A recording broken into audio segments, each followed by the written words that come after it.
to the face, yeah. She wanna stay. Singing to your bitch like I was Drake, yeah. Don't just try to tell me you love me. Can't keep it real if you really don't trust me. Come with a real, you hip in the front seat. Get my meals, I'm gunning for the money. Money in the bank. Come on with a dank. Scrolling a tank. Rolling with the gang. You sit and I on the sideline tripping. I go to the hole with the rock like Pippin. Yeah. I'm okay. Sorry. Yeah, I'm not for that. I'm gonna do that for you one day. Don't, please don't. Start the show like that. I'm sorry. We all just start the show. I'm sorry. I think when people go that far, it puts things like in reverse because there's like the people. There's like the other group of whites who like get mad about it, you know. I'm sorry. It's also like, why are you going that hard? More racist. Yeah. Yeah, exactly. Yeah. All right. If you guys don't know what we're talking about, so Chris before the show started had like some chains on. He took a knee. He was telling me sorry. I was like, Chris, that's too much. Sorry, man. Chris. That's a little too much, dude. It's a caring guy. I just want to let you know, man. I support you. This guy still feels bad about Juneteenth, bro. Yeah, it's true. I just feel like that's like going a little too far. That was a flex. You know, just in my opinion. Yeah, no, it's way too far. And I feel like you radicalize like another side of other people. Rile up the whites. Yeah, just it's not needed. Like I said, I think if you go over the top with this, like, what do you have to hide? Yeah, what have you done? What I mean? For sure. Yeah. For sure. Like, were your grandparents one of the ones? You know what I'm saying? Like, what's up? Dude, we were actually, funny enough, we're up north at my boy's cabin, and it's been in his family for generations, so he had one of those, like, old portraits in there. No. And I was like, definitely. Damn. And with the last name Johnson, you better fucking believe Oh, it. man. That's hanging up in Chris's kitchen now. Yeah. Took it home. I bought it. What a way to start the show. What up, though? Welcome back to Whatever Waits Live, Woodsports.com. I'm Easy by Spin Raxter. Hello. Chris Skywalk in What the it building. do? Smash the like button, be a friend, tell a friend, and share the stream. Share it. Spinny, how was your weekend? It was good. Friday. How'd you got after? Yeah, got way too drunk on Friday. It was bad. I was throwing up. I threw up in the morning, too. That was like the worst hangover I've had in a very long time. Like, I was debilitated. You're getting unkified. That's what I was talking Or did you go that hard? Or combination? I don't think I went that hard, but they have the mugs, like the beer mugs is their tall next door. Yeah, Mug night. I had quite a few of those. And then, like, came over here with some girls, showed one of them the studio, did a couple shots. Yeah, it wasn't good. I couldn't move the next morning. Like, I've been, messed up to the point where I throw up, but I never really get hungover like that. That was bad. Yep, that's the start of it, brother. That's 30 calling. Yeah. That's the siren song. Yeah. The siren song, telling you what you want to hear. Yeah, I guess so. It's The best. they're Everything coming you for ever me. wanted is everything you already had. About 2 more months. Not even. It's about to be August. About 1 month. Well, it's what he said, right? Everything you ever wanted is everything you already had. Yep. That's siren song, Yeah. baby. Yeah. It's reminded me of all my failures. Yeah, tough. It was tough. It was a good night, though. Good weekend. Had There you fun. go. Yeah. Taco Fest was amazing. Taco Fest was great. Recommended for everyone. I mean, that thing was phenomenal. Yeah. Can I tell on you real quick? Spinny was trying to tap out. Well, I did. Spinny was trying to. I was like, no, Yeah. dude. We just keep going. I did tap out. I mean, the little baby tacos. I feel like if you'd had the night you had, you could have did it. No? That was Sunday, though. Yeah, you're just a 2-day It was- hangover. I mean, I had Whoa. I was like 7 tacos in. I was like, I don't really know. If I can do Skywalker, this. back me up. That's the minimal amount What's of the tacos. point of eating 7 tacos if you're not going for that 8th? Well, I think you were 5 when you tapped. I think there were 7 trucks. There Well, was we there tried 6 two. trucks. We tried 2 on the first one and 2 on the second one. You did do the second one. Yeah, that's Yeah. right. You did. Yeah, that's right. You did do So- double up in the second. That was tough. Still, I mean, hey man, you know? Tacos, I will say, and they didn't win, but Frankie had the best taco. Who I know won? he was on our show. It was Taco Way. Okay. Taco Way won. Taco Way. Which Taco Way, by the way, everyone's good. still very good tacos. Yeah. I don't think you can fuck up a taco too bad, to be honest with you. Like, and I'm not saying that any of these were fucked up. They're all phenomenal. They were all great. But our guy Frankie just puts a little passion in it, man. Like the little fixings that come on top of it, cheese, the soul sauce. It was the best taco, and I know he was on a show. There's not a bias take at all. You need to go check out that taco. Yeah. It's phenomenal No, stuff. here in I voted Detroit. for Frankie to win. Me too. I thought that was the best taco I had. The Wagyu beef one. It The was margaritas. I mean, I don't drink margs often. Were those light on the alcohol? Like I could slam all those all day. Those They were a little light. okay. Yeah, they were All right. a little light. Adam from the D with the super chat says being hungover is flaming. Yeah, not great. It was not great. It was not fun. But, we bounced back. Saturday, had a bonfire at my friend's house. It's crazy because I remember, once upon a time, when I was younger, when I was hungover, I would do shit. I would go, work out or run, or, not run, Jesus Christ, play basketball or cut the grass. Something make me sweat. I feel like I was sweating it out. Mm-hmm. I don't understand how I ever thought that was, a logical thing. There's no chance these days. No. I was incapacitated for a while. Well, that's just, I don't know, man. It's sad. All good things got to come to an end. That's fair. Yeah, I ain't what I used to be. Well, I'm as good once as I ever was. Speaking of country songs or country musicians, Morgan Wallen was in the Michigan this weekend. I think he set a record. Do you guys remember hearing that at all? I think I heard Broder say it on the Sunday show that Morgan Wallen set a attendance record. Well, Zach Bryan did. Probably the Big House is the biggest place you could possibly play. No? Yeah, Isaac Tesla was there. Penny Sewell was there. Aiden Hutchin was there night 1. He walked out with him. That was tough. Night 2, that was tough. He was fucking huge, by the way. Hutch made him look like a child. Yeah. These NFL players are just non-humans, to be honest with you. I'm glad I didn't, I'm not a Morgan Wallen guy. Oh, Morgan Wallen's great. Nah, I'm not a country music guy. Morgan Wallen's great. I can't. I saw him in Cleveland last summer. He's a great performer. I was telling my girl, because the tickets, we found out we had to hook up after the fact. They would have got real cheap. But the tickets $300, just to get in. Yeah. I'm I'd rather go down Ohio, go see him for cheaper if you really want to go see him. I'll go take a trip. I'm good on seeing Morgan Wallen, though. Don't got to do that ever. Morgan Wallen's fire. It's a good concert. You know who else is $300 and I might be going? Who? Kanye West to Chicago. That's worth it. Oh, damn. That is so That's worth it. Dude, $300 for nosebleeds, and this is not resale tickets you yet. Anti-Semite. All right, relax. You're lucky Justin's Separate not the here. art from the Justin artist. will whoop your ass right now. But no, it's gonna be It's gonna be crazy there in Chicago. He's gonna go. He's gonna go insane. He's playing all his hits. There's no new music being played. It's like the Jay-Z thing that Jay-Z did this weekend. Yeah. Is he on the same tour where he's what did on Jay-Z the do Earth? this weekend? Or last weekend. He did the Reasonable Doubt and Blueprint albums. Both had their anniversaries this year, 30th and 25th, I believe. And so what he did is he did a Reasonable Doubt night where he performed the album front to back, brought out Nas for Des Presidents. It was a really dope moment. And then Blueprint, the second night on Saturday, he had Eminem come out for Renegade and Alicia Keys, everybody was out. And then he did a Sunday night show, Extra Bass, where it was just all Jay-Z feature tracks and shit. That's crazy because I don't think anybody talked about that. Yeah. Oh, it was a big conversation in Everybody's. hip-hop. It was the biggest. Maybe in the conversation. community, I'm talking about where it's big enough where it's spilling over in Twitter and stuff like that. Real no news. clips It was. or nothing. Yeah. It was on. My algorithm. It was on Not my Rap algorithm. Cage. Come on, bro. That's all was on because then the discussion came, who else could do it? And I said Kanye could do that shit for a week straight. Kanye could do that for a while. Sure, yeah. Yeah. He could have a graduation night. It makes me sad that no one was really talking about that. Adam from the D says, easy like It your was country crazy. is based. # mad respect. Listen, my stepfather is probably the whitest black man you ever meet in your life, to be honest with you. He come from the country. See, I don't like country. Shelby doesn't like country either, so there was no debate on Morgan Wallen. Yeah. Didn't even get brought up. They're let's go. You like a few country songs, though. I like some country songs, but I don't think I like That's what I'm saying. If you country. gave Morgan Wallen a chance, I guarantee you'd find a couple Morgan Wallen He songs. is pop you fuck with. country.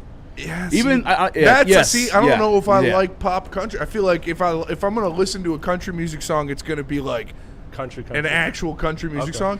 I'm fuck with that. I have a couple stipulations about when I will listen to country music. One of them is I have to be around a body of water. Golf course, man. Golf course country music voice. is elite, bro. Morgan Wallen is Drake with a twang, and I'll stand on that. Drake. That's all I Yeah, can say. That's how I feel too. Yeah. Okay. I think Chris put too pop country. If you want to listen He to did that joint with your favorite Dirk? Post Malone. Oh. I had some help. Hey, he got a song. He's got a couple songs. With Dirk. I know don't he just likes throwing furniture out of buildings. You would do the same thing. Bro. I thought you were talking. That's anytime a young star is oh, this guy fucking did this crazy thing. If I was that rich at that age, yeah, I did dumber shit when I was poor. Yeah. I'd probably do the same shit. Yeah. Probably do the same shit. I did some pretty dumb shit when I was poor too. I'm not mad at it. dude, 25 millionaire did something stupid. No shit. 25 anything at any fucking age doing something stupid. That's how it works. So did you see if we can we put can we use that picture? Yeah. I feel like we shouldn't. Yeah, I feel like we shouldn't either.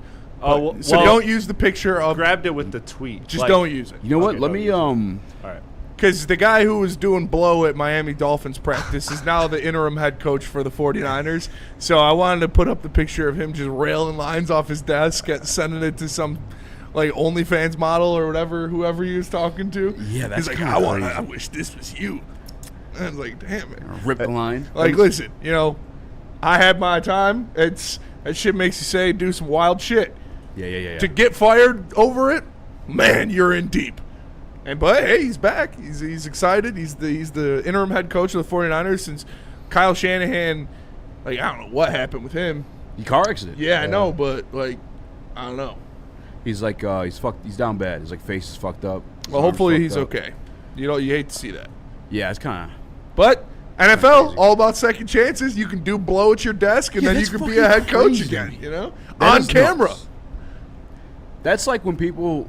Like, again, I get why the Detroit Lions cut Tyrion Arnold, given like their message, what they're trying to be this season. It makes sense. It adds up. Do I wish it happened? No. I kind of wish he kept him. I think he'd be the perfect nickel candidate for this team. However, in this league, yeah, you can be given these second chances. You can get away with stuff. It happening at the head coaching level. Again, he's not taking on the entirety of the season, just a little at the beginning and intro of training camp, but like, that's fucking crazy. That's insane. Yeah. What if that he just publicly was doing cocaine on the job. At the facility. What if that's- talking to hookers in Miami. I mean, You're supposed to be a leader. can you know what I'm blame the saying? guy? Yeah, win in Rome. Shout out Gordo. But like, this is the league where like there's a redemption. Like you're allowed to get away a little bit of shit. So it's like I kind of do wish we kept Tyrion a little bit. Chris Forster has a little weird pregame ritual, like Yeah. he's just trying to get juiced up, I'm sure Nick Bosa's in on it, I'm like For sure. sure. They'll be just fine. They'll Well, be it's fine. to the point now too. It's like Tell me Tom Brady wasn't back there ripping lines. come on. like imagine some celebrity. Maybe we played that Michael Parsons. If you guys didn't watch it, it was Friday or Thursday. We played a Michael Parsons video. He's like filming cheerleaders, like a pervert, and there's a male cheerleader. He put the phone down. Oh fuck! Like in sports, it's acceptable. A celebrity does that, he's canceled. He's never seen another movie in his life. You know. Every player is an asset. Like they need those people around. Exactly. That's a good point too. I would say though, it's the same thing in the celebrity world as it is in the athletic world. It's just the talent has to win out. Like Tyrion would have been here if he was proven to be a first round pick level quality player. That's fair too. Just like Micah Parsons was able to because he's one of the best edge rushers in the game. So I mean, I think it's always a talent thing, regardless of like celebrity. I mean, you see it all the time. Just make good music and everything goes away if you're an artist, or do this or that. Like, and you're Pat fine. Surtain gets caught sticking people up. You think the Broncos are cutting him? Not a chance. Not a chance. Like, Robert Downey Jr. It's got to be, what I are mean? you worth more to us than the hassle you're creating for us? Yeah. Yes. Yeah, I guess it depends like what you did, even too. And also, I feel like I don't- acting's I don't probably the want- only place yeah, it really does happen. I don't want to put actors or musicians in that same vein because those guys do drugs all the time, and they're not. It's not like a, Yeah, the only thing I respect, athletic-based, competition that they're involved in. Yeah, that's Yeah, the only thing I respect Robert Downey's They're not comeback getting for. USADA tests before they go out there and do the big house if you're Morgan Wallen. He was definitely ripping lines somewhere in that building. He did roll his ankle after night one. I think he was like high-fiving people to roll his ankle. He I saw saw it. like a freeze frame. It was like a 90-degree angle. It looked bad. Rolled that bitch. Yeah. In fact, if you get sober in music, your fans tell you to get back on the they shit. tell you to get back on Eminem. the drugs. Perfect example. was Eminem's never a the same rapper. when sober. As much as I love Eminem, as much as I respect Eminem, I wish he stayed on the drugs. Yeah. Yeah, it's His content was never going to mature. I mean, the content was never going to let it mature. that's why you stay on the drugs. That's why you stay on the drugs. Yeah, when you you're know, talking at about least we killing know your why wife it's not maturing, and right? you're on drugs, You're on it's drugs. like, okay, we can understand it. You talk about killing your wife sober, it's like, all right, man. All right, Put now the you're fries in real. the bag, you know? Was he on drugs for music to be murdered by? Like that was- so. Fuck. Yeah. That album sucked. That album was trash. When I that got to was be come on drugs to listen to That that was, shit. that was his last one before Death So Shady. I believe it's 2022. I think or they'll- 2023. Oh yeah. He's been off since since recovery. 2009. Recovery. Yeah, recovery. Oh, Relapse shit, was him okay. actually getting sober, believe it or not. Relapse. Yeah. I That believe was it. I believe it. That album sucked. Like, He did a bunch of accents. and Recovery's a good album. I think Marshall Mathers LP2 is a good album. After that, everything that he's put out since he's been sober is kind of bullshit. Relapse actually wasn't bad when I re-listened to it. Relapse is cheeks. Like, there might be a verse where he does well, but there's never There's a like complete 2 song. good songs. Yeah. It's like Yeah. We Made You and maybe one other song Beautiful. on that album. Yeah. Deja Vu or whatever. The rest of that album sucks. Crack He's a got one bottle. of Proof, I think, that I like too. Wayne was here this weekend too. Sean Wayne and 2 Chainz. Talk about just seeing it through. Lil Wayne's been doing drugs since I was born, and he's just still going strong. Yeah. Still popping pills, still sipping lean. Like, take the lesson for that, kids. If you're going to do something, do it with everything you got. You know? Just married a 25. And if you want to be really cool, do drugs. No, I'm just kidding. Not that they called it Don't off. do drugs.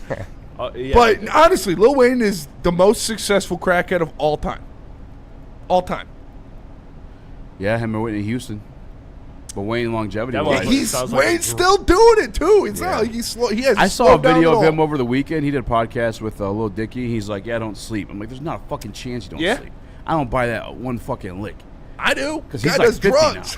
yeah. I don't believe it. He I know why you lying to us. He's another one, like, when we talked about the Jay-Z thing, like, doing something else, like, Wayne would have done Carter 2, Carter 3 nights, would have been crazy. Yeah. That was Yeah. one of my sweet. All right, let's go to break. We got to come back because Kerby Joseph has been wilding on Twitter. I don't know if you guys are tapped in with Kerby Joseph's Twitter, but he has been on a rampage, and it all stems from Booner and what he did to disrespect Kerby. No, I'm just kidding. Obviously, it's the injury situation. So we're going to get into that. We're going to break down what's going on with Kerby Joseph and why he's got Lions fans all pissed off. But first, let me tell you about Planet Fitness. Planet Fitness, the home of the judgment-free zone. Everybody, we mean everybody, can get a full body workout in 30 minutes. And all memberships include fitness training. You get all that for just $15 a month. Or you can upgrade to the Black Card and get use of amenities like hydro massage, total body enhancement, and access to over 2,700 locations worldwide. Join in club or online at planetfitness.com. Planet Fitness, where your fitness is essential. Hunting season is almost here, Detroit, and your Lions are on the prowl. Make sure you're locked into Woodward Sports for all the Dan Campbell reactions, Jared Goff touchdowns, Amon-Ra first downs, Penny pancakes, Kerby picks, Gibbs big plays, and of course, Jack Fox's leg. Stay locked in on all your Lions coverage right here on Detroit's #1 sports network, Woodward Sports.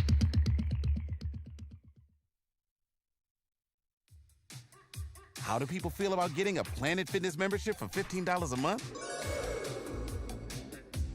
How do they like working out in a clean and spacious gym that's filled with equipment for every workout? And how about free fitness training in the judgment-free zone that leaves them feeling energized all day long? Join Planet Fitness today with the free PF app, online or in club, and start getting that big fitness energy for $15 a month. We don't like to brag that we are the toughest sports network in Detroit, but we do have a guy named Darren McCarty on our side. Woodward Sports. All Day IPA. Make sure you check it out at an Art and Jake's near you, because on Monday, Wednesday, and Sunday you can get $5 shorts. Go check out All Day IPA from Founders Brewing Company. Michigan companies supporting Michigan companies. What up, though? Welcome back to Whatever Waits Live with Sports.com. Easy, Joe Massimo Rax, young Chris Skywalker in the building. Smash the like button. Be a friend, tell a friend. Share the stream. Share it. Yeah, so back to what Spinny was getting to. Kerby Joseph over the weekend. There's a doctor out there. I don't know. I forget which outlet he works with, usually with. But he's on social media. He deep dives into the Detroit Lions injuries. I'm grateful for him. His name's Jimmy. I like the stuff he puts out. He's usually on point. I think he may be on point again. But he tweeted out that, training camp coming up, be expected for Kerby Joseph to be on the PUP list. Kerby Joseph quote tweeted that. He said, y'all want to bet I'm not on the PUP list? Was that what he said? Yeah, something along the lines like, how much you want to bet I'm not on that list? Yeah. Very following day, the Detroit Lions released a PUP list. First name on it is Kerby Joseph. Brian Branch, our guy TC. By the way, reached out to TC. He'll be back in a couple weeks or so. He'll be back in a week or so. He's all good. But it could be the same situation with Kerby, really, too. But, why? Why even, I got hype. I'm not going to lie, I felt the type of way. I worded it when I posted it for Woodward. I said, he hints that he may come back during training camp because, when Dan Campbell talked about it during minicamp, Didn't sound good. he said, "I don't know." Yeah. He said, "We don't know." But that's a vast difference from like what Kerby was kind of hinting to. Lo and behold, though, Kirby's kind of straight up. Can't say he lied to the fans. He didn't say he was coming back. He's a troll. Yeah, he hinted he was coming back. But why? Kirby's a notorious troll on social media. He does do that. But it's not even a good troll. It's not a good troll. It's, getting some people excited about something that I think every realistic Lions fans knew that Kerby Joseph was going to be put on this list. I think they know that what Kerby Joseph's dealing with isn't something that's going to just resolve itself. It's not something that he is just going to be like, my knee is healthy now, I'm good to go. This is something he is going to be dealing with for the entirety of his career. He is going to be on a week-to-week level pretty much the rest of his career because it is an injury that can be aggravated at any time, and it is debilitating. So it's tough to hear that, and I'm sure it's even more frustrating for a guy like Kerby Joseph, who knows how impactful he is. Obviously, Lions fans know how impactful he is when he's healthy and out there, but you saw it happen in real time in the Kansas City Chiefs game where he was out there and he had to get helped off the field because he could barely move his leg. Mm-hmm. He comes right back in, makes an insane tackle for loss, and is buzzing all over the field, and then he can't move again in another snap. Like, it's not something that is just going to poof, his knee is fixed. It's something that is going to have to be treated, to be managed, and to be dealt with for the rest of his career. And it's scary.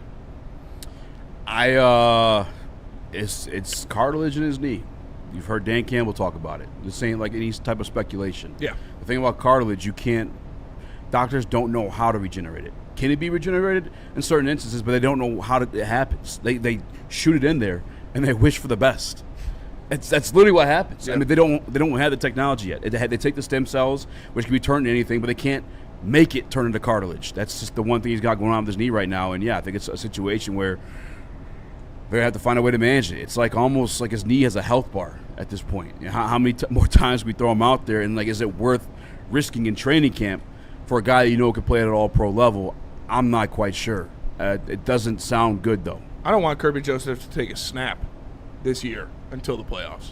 I'd be cool with that too. Like, flat out, if Kerby Joseph doesn't take a snap for the Lions this season until the playoffs, I think that's what you have to do. Like, if you have to go to that extreme to make sure that the best ball hawk in the entire NFL is ready to go when the games mean the most, then that's what you have to do.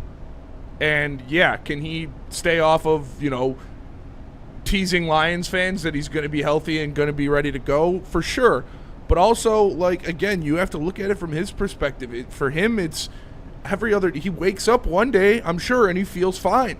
And he feels like he could play, and he feels like he can go out there. And then he wakes up another day, and he can barely walk. And it's probably just as scary and confusing as it is for him for the rest of us.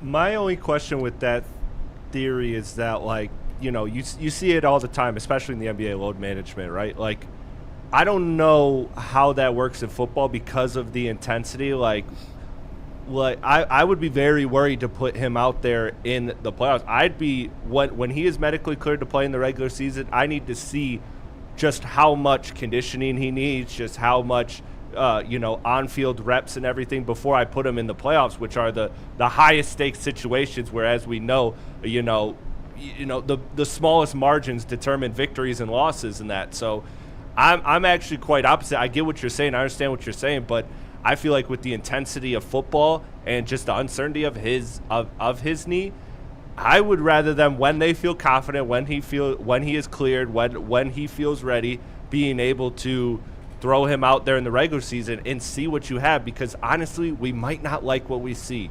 Like, I don't know what to expect with this injury. I have zero expectations. I can't think what he's going to be. I think we'll like what we see is just how long will we see it for. Yeah. Like, the times he got in games last year, he was still getting interceptions on, like, one leg.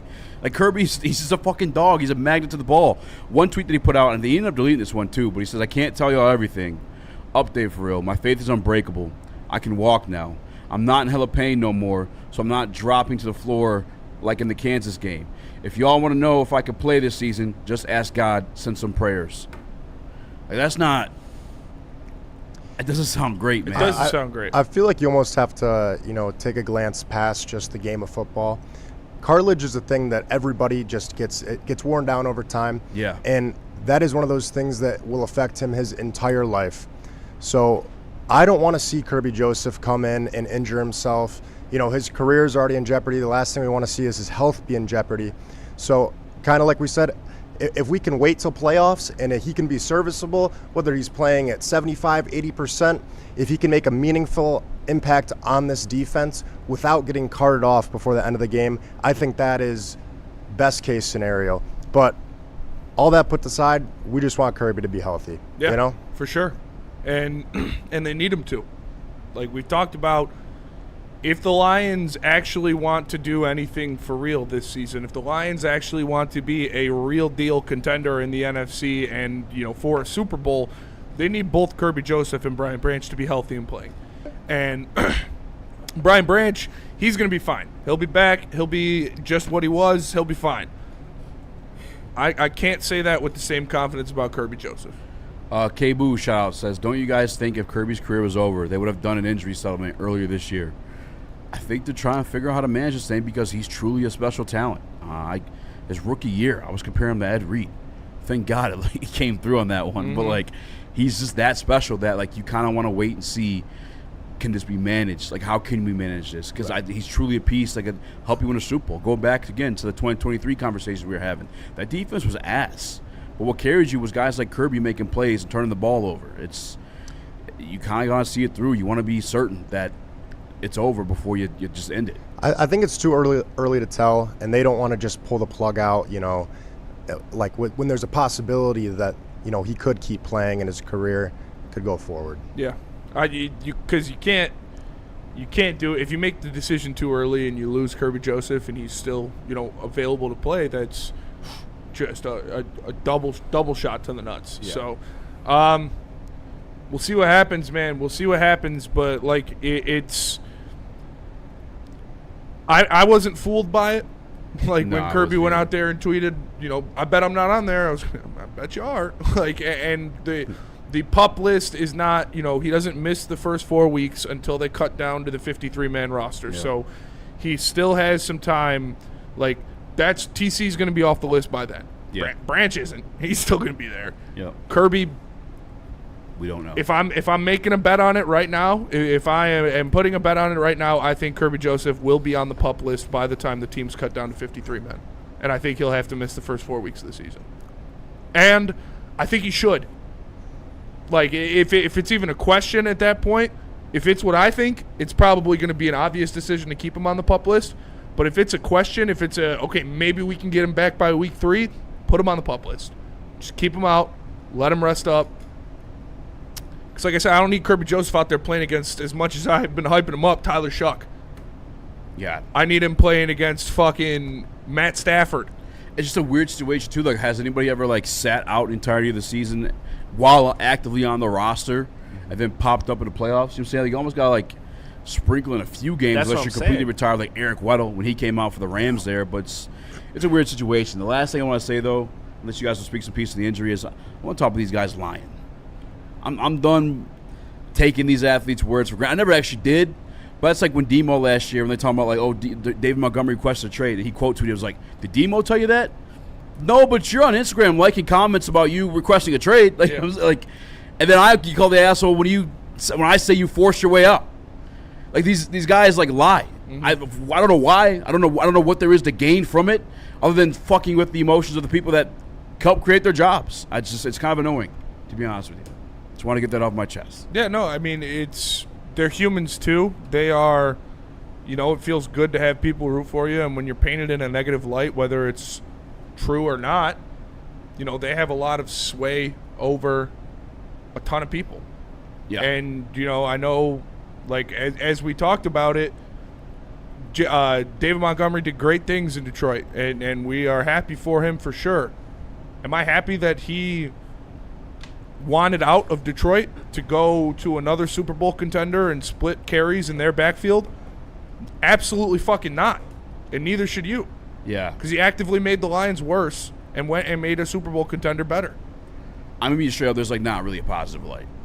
like the fucking head coach of the team told you we don't know. Like, yeah. And Dan Campbell's not one to like hide and The lie Kerby about stuff these is things. scary, like, man. Dan Campbell will come out and tell you straight up. The Kerby stuff is scary. Yeah, it is what it is, and like he said, we're gonna have to ask God, pray for it. I honestly didn't like. I know it's our job, but I genuinely did not want to talk about it because it's so sad to me because it's so uncertain. But I will say if I could, damn near need him. And if I could do need any type of, if I could give any type of glass half full take, the last time a Lions player prayed to God, Derek Barnes, it worked out. That's true. Yeah. That is true. That's fair. And like I said, Kerby, I've said it before, I think Kerby Joseph is the single most important player on the Detroit Lions defense. I think what he does, how he creates turnovers, how he scares quarterbacks from throwing deep, like just the fact of him being out there scares quarterbacks to attack that deep third of the field because they know he's out there and because he's so good at doing that. And everything he does, whether it's, when he plays in the box too, he's one of the best safeties in the box in the league as well. So it's It was, I mean, we can go back and look up the numbers, but when we were talking about the safeties that were ranked over him, I looked up the numbers, and his were better. Per PFF, yeah. Yeah, sure. So, I mean, do you have the numbers to say he isn't? I had the tape, yeah. Yeah, it's that's everything we talked about like a month ago, right? With Kerby just taking over like thirds of the field, making quarterbacks second guess, shutting down that side of the field. It's just you're gonna probably lose that until some point in the season where it matters enough where he plays. It just is what it is. Yeah. Tell us about Water Hazard. Let me tell you about Water Hazard. Water Hazard is the very first canned vodka cocktail from Founders. It's a vodka-based cocktail at 5% ABV that's citrusy, refreshing, and gluten-free. Best served over a slice with ice of lemon preferably. Get $5 cans at any Art and Jake's location in Michigan on Mondays, Thursdays, and Sundays. Please drink responsibly.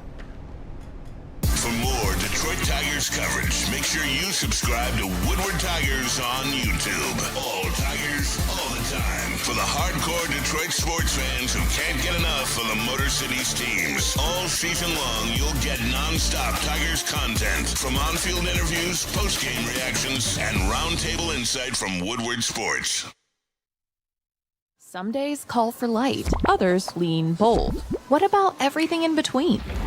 All Day IPA, the easy choice for every day. Citrusy, crisp, refreshing. Flavor you can float with. Light on the hops, big on refreshment. One's great. Two, even better. Brewed with you in mind.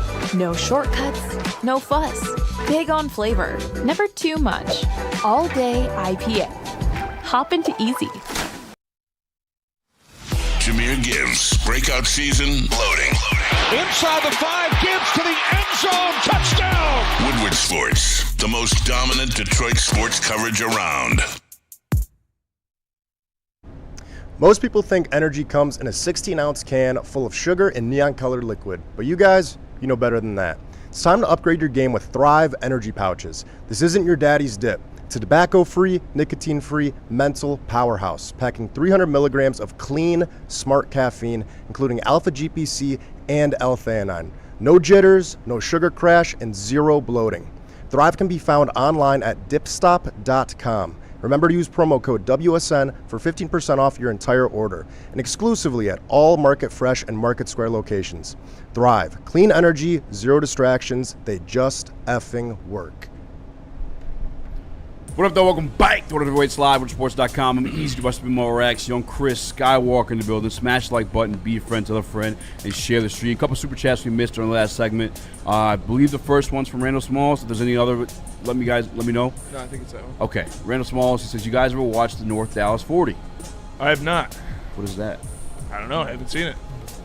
Is anybody familiar with that? Skywalker, you know what that is? What was it again? North Dallas 40? It's got to be like a TV show or something. It's a movie.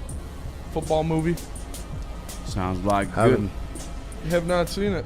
Blow me 69, 2 hours of chat says, Kirby's Batman. The mere thought of him is scary. He's right. You are correct. I mean, it literally deters quarterbacks from throwing late over the middle. He was a top 2 safety, and he wasn't too. No. Like, he was nasty. Yeah. And I feel like, just his presence on that defense made up for a lot of errors by our cornerbacks. The perfect example I can think of, just off the top of my head, the game-changing play, and the more you think about it, you'll start pumping out more because turnovers matter so huge in this game. Mm-hmm. But the season opener in 2024 against the Rams, where you picked off Stafford while they were in the red zone before the half. That was a one-score game. That's a huge That swing. one came down. Actually went to overtime. And then Monty took the game over. Shout out. Like Kerby, though, getting that pick saved us. Just the Allowing that momentum one to go into alone, OT. too. Like, making that play in that big of a, like a moment. Yeah. And that was as big as Op, too. Him and Stafford fucking hate each other. Mm-hmm. So, yeah, that's how big of a swing that Kerby can make for you, man. It is. He's truly a difference maker. And when you, have a guy that talented, when you have a guy that can single-handedly win you games, which Kerby Joseph can, single-handedly win you games, you do everything you can. You flip every stone. You make sure everything has been explored and has been thought of before you make any type of serious presumptions of his future career.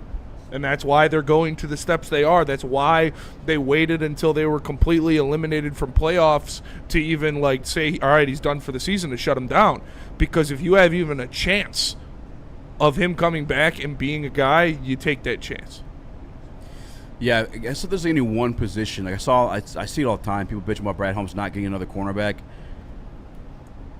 I don't necessarily. I mean, who's out there? Is it Diggs? Is he free agent? Yeah. There's some guys, but I wouldn't even want Diggs on this Lattimore, defense. the corpse of. There's not anybody that's a no-brainer. You obviously go sign that guy. It's all kind of washed guys, older guys And I that feel like our weren't guys too great. performed last year. Trent At McDuffie times. was No. a big name, but that's an expensive price to pay, and Yeah. I don't know. Especially in what you're already paying. Yeah. I mean, everybody. Brad drafted the first 2 years, and within the first 3 rounds, reset the market at their position. Yeah. Hutch, Campbell, and you still got more coming with Gibbs, Branch. You couldn't afford to go get Trent McDuffie. You would have traded away the assets. That, by the way, took a first-round pick to get done, and then would have walked in free agency. Not a fucking chance, No, right? no way. I mean, and I think again, I think Rocky Sean looked pretty fucking good last year when available. I averaged 25 yards a game against him. DJ Reed, outside of the Cowboys and the Rams, didn't let up 100 yards in a single game. I think he only let up 100 yards in one game. Yeah. I think it was the Cowboys, if I'm not mistaken. They're solid. I don't get the need to keep complaining about the cornerback position. If I were to complain about anything, it would be Kerby, because you kind of know what's going on there. I mean, you don't know, but you know it's probably not going to be. That's the only one. Can't count on it to be available. And that's where we look at how Chuck Nick Clark. was talking about Jaquan Brisker. He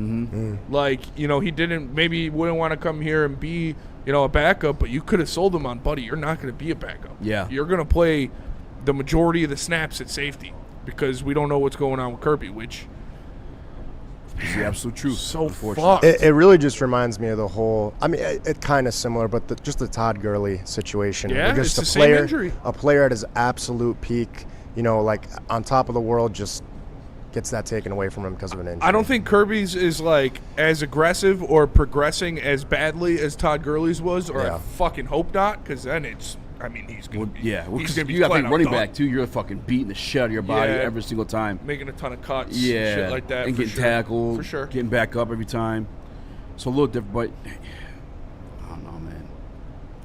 It's not good. I think we're going to the playoffs regardless, though. I think so too. It's just what I had faith in the defense if Kerby is available. If Without Kerby him, and I Branch don't are know. available, you have faith in the defense, and you can actually be a guy. If not, they'll make the playoffs because their offense will be. They have the best offense in the league. They'll be able to. Wow, so much bigger than easy in these boxes. Their offense will be able to carry them through the majority of their schedule, but defense wins championships, and even in a league that is, heavily leaning towards offense, defense still wins championships. Because when you get into the nitty-gritty of the last couple games of the season, of those divisional rounds, of those championship rounds, of the Super Bowl, every offense is going to be able to work. They're going to be good enough. They're going to be well coached enough to execute what they need to do. It's can the guys on the other side stop them? And that's what it comes to. You look at what happened, like So Matthew Stafford did to you without Kerby last year. Put it to you that way. Exactly. I just wish this coaching staff would offer like the slightest bit of clarity on where this defense is going to be. Because I feel like you can look at it at two ways, right? It's, Brad Holmes isn't really making these outstanding moves. Maybe that's because they think they will come back and there will be a chance, and they probably think they're going to make the playoffs too. Or it's just they really don't know, and they're just kind of sitting there. I think they really don't know. I honestly think that's what it is. I think they are holding out and exhausting all efforts to have Kerby Joseph be part of this team next year and to be a part of this team going forward. And the worst part about this, and I don't want to, pile more shit on the sandwich, but if they're going through all of this year, everything they did at the end of the year last year, and we don't see progression from it this year, it's not just a this year thing. Yeah. I just can't wait till the season gets here. Because, when we speak of this team, we talk about, because, and deservedly so, a Super Bowl, the playoffs, because, that's what the goal is. It is for every team, but, realistically, a goal for the Detroit We got Lions. a chance. Yeah. The reality is, though, once season gets here, guys, it's going to be fucking fun, man. It's going to be fun. It's a lot of dirt teams on that schedule. Yeah. And this offense should be pumping. You remember when we were betting on the Lions every week and every touchdown and every over was hitting? That's going to be the same thing this year. That offense is going to be one of the most fun units to watch in the NFL, and they're going to win a lot of games. Just want to sprinkle a little bit of positivity on it, because the regular season is going to be fun. Fun. Sad stuff probably not going to come to the playoffs, and maybe not even. Maybe. Fingers crossed. We'll see. Who knows? We'll see. Go re-sign Iffy, says Scouting to the Max. Iffy's strong safety, but, I like Iffy. Can we put him back at corner? I gotta watch some Chuck Clark at free safety, maybe. It's going to be Thomas Harper. Branch. Yeah, or Thomas Harper. It's going to be Thomas Harper. I'm telling you, to start the season, it's going to be Thomas Harper and Chuck Clark as your safeties.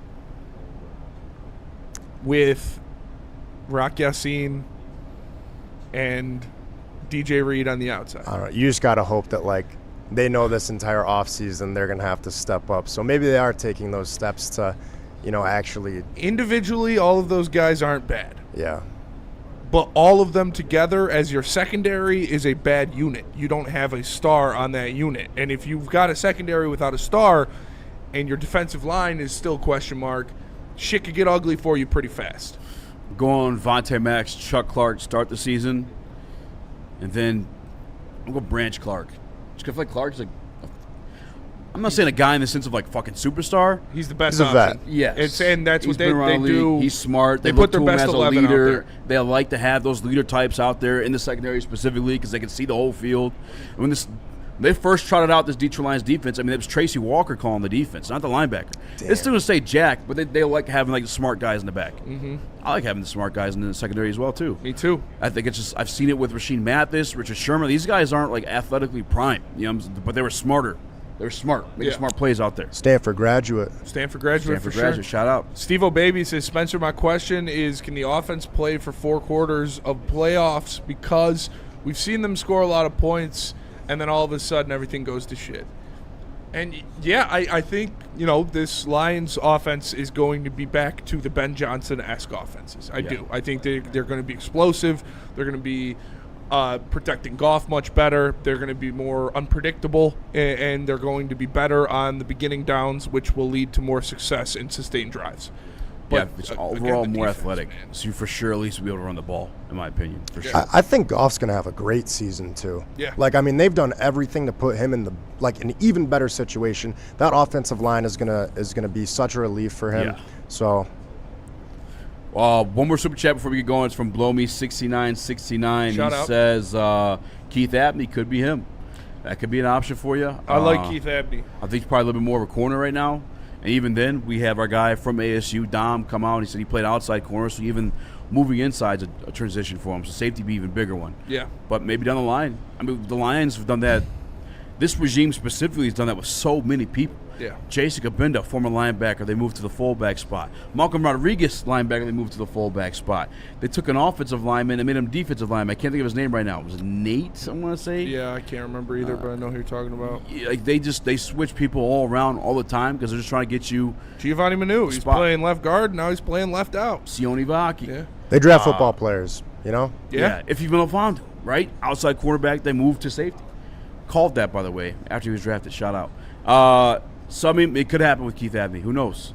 It's just how soon he's impactful at that position. Who do you think's the guy on the roster that could make that transition? Like, if you were like, oh, that's a good question. One of these cornerbacks, because we have all, we've got Roger McCreary. Mm-hmm. Can he play a free safety role? Could Dennis Rakestraw possibly, Oh, safety specifically? Yeah, who could make the transition to free safety? Probably Keith Abney. Yeah. I think it's easier to teach a younger guy who's coming in for the first time than it is to teach a guy that's been like based in like whatever position he's been in, or entrenched in whatever position he's been in for like years. You know what I'm saying? Because he's learning it new and fresh. I don't know. I worry about that, his frame. Keith Abney's a smaller guy, though, no? Yeah, he is. Rock Yassin, they do it. They tried with Rock camp. Yassin for a little bit too, yeah. But you need him on the outside. They need him on the outside, so. I don't know how much faith I have in Keith Abney. I feel like there's not like a real good bona fide pick. Our Vandalay says Dan Jackson. Is he going to have a run? Do we have a white safety out there for one? I mean, they liked him. He got injured right at the end of the camp last year. He was a 4-year starter after being a walk-on at Georgia, which is crazy. And he was like a team captain. Christian Ezian. He can play safety. He can play something, hopefully. We're hoping. We need these guys to just play. I need these guys to be able to play. We come back. We got some Tyliek Williams news. Or some JMO stuff. And not necessarily news, but a reaction. New defensive studs signed by the Detroit Lions. Oh, yeah. And Adam from the D with the Super Chat says Chris could make the transition. I really think Chris got the versatility there. Chris would be a good safety. I don't think it's a bad take at all, Adam. All right, let's go to break. Tell us about the Mortgage Pros. Mortgage Pros. Looking for a career upgrade? Check out Mortgage Pros, the #1 mortgage broker to work for in the state of Michigan. We saw their incredible company culture firsthand at their annual block party. Their team truly loves what they do, and it shows. With 4.9 stars on Google and over 4,000 reviews, their reputation speaks for itself. If you're looking for a new job, give Mortgage Pros in Troy a call at 248-416-1361. Mortgage Pros. Let the pros handle it. A ton of fun, a ton of sports, and a ton of man meat. Welcome to the Woodward Heavyweights, live daily 5 to 7 p.m. on Woodward Sports. You're building a whole combat sports enterprise in the heart of it in Detroit, and that's what I think is the coolest. I think with opportunity, right? Like you said, maybe you like to punch people in the face for real, and you want to be a boxer, and you have an option there. Maybe you don't like getting punched in the face, and you want to make, you like the theatricals and the storylines, and so you have an avenue here. Maybe you start at one and then want to change to the other. I don't care. I just want you in the building and know that you have some place to go to explore that. Just having the ability to, what do you want to do and how do you want to do it to the best of your ability? And, it all starts with the kids. Hunting season is almost here, Detroit, and your Lions are on the prowl. Make sure you're locked into Woodward Sports for all the Dan Campbell reactions, Jared Goff touchdowns, Amon-Ra first downs, Penny pancakes, Kerby picks, Gibbs big plays, and of course, Jack Fox's leg. Stay locked in on all your Lions coverage right here on Detroit's #1 sports network, Woodward Sports.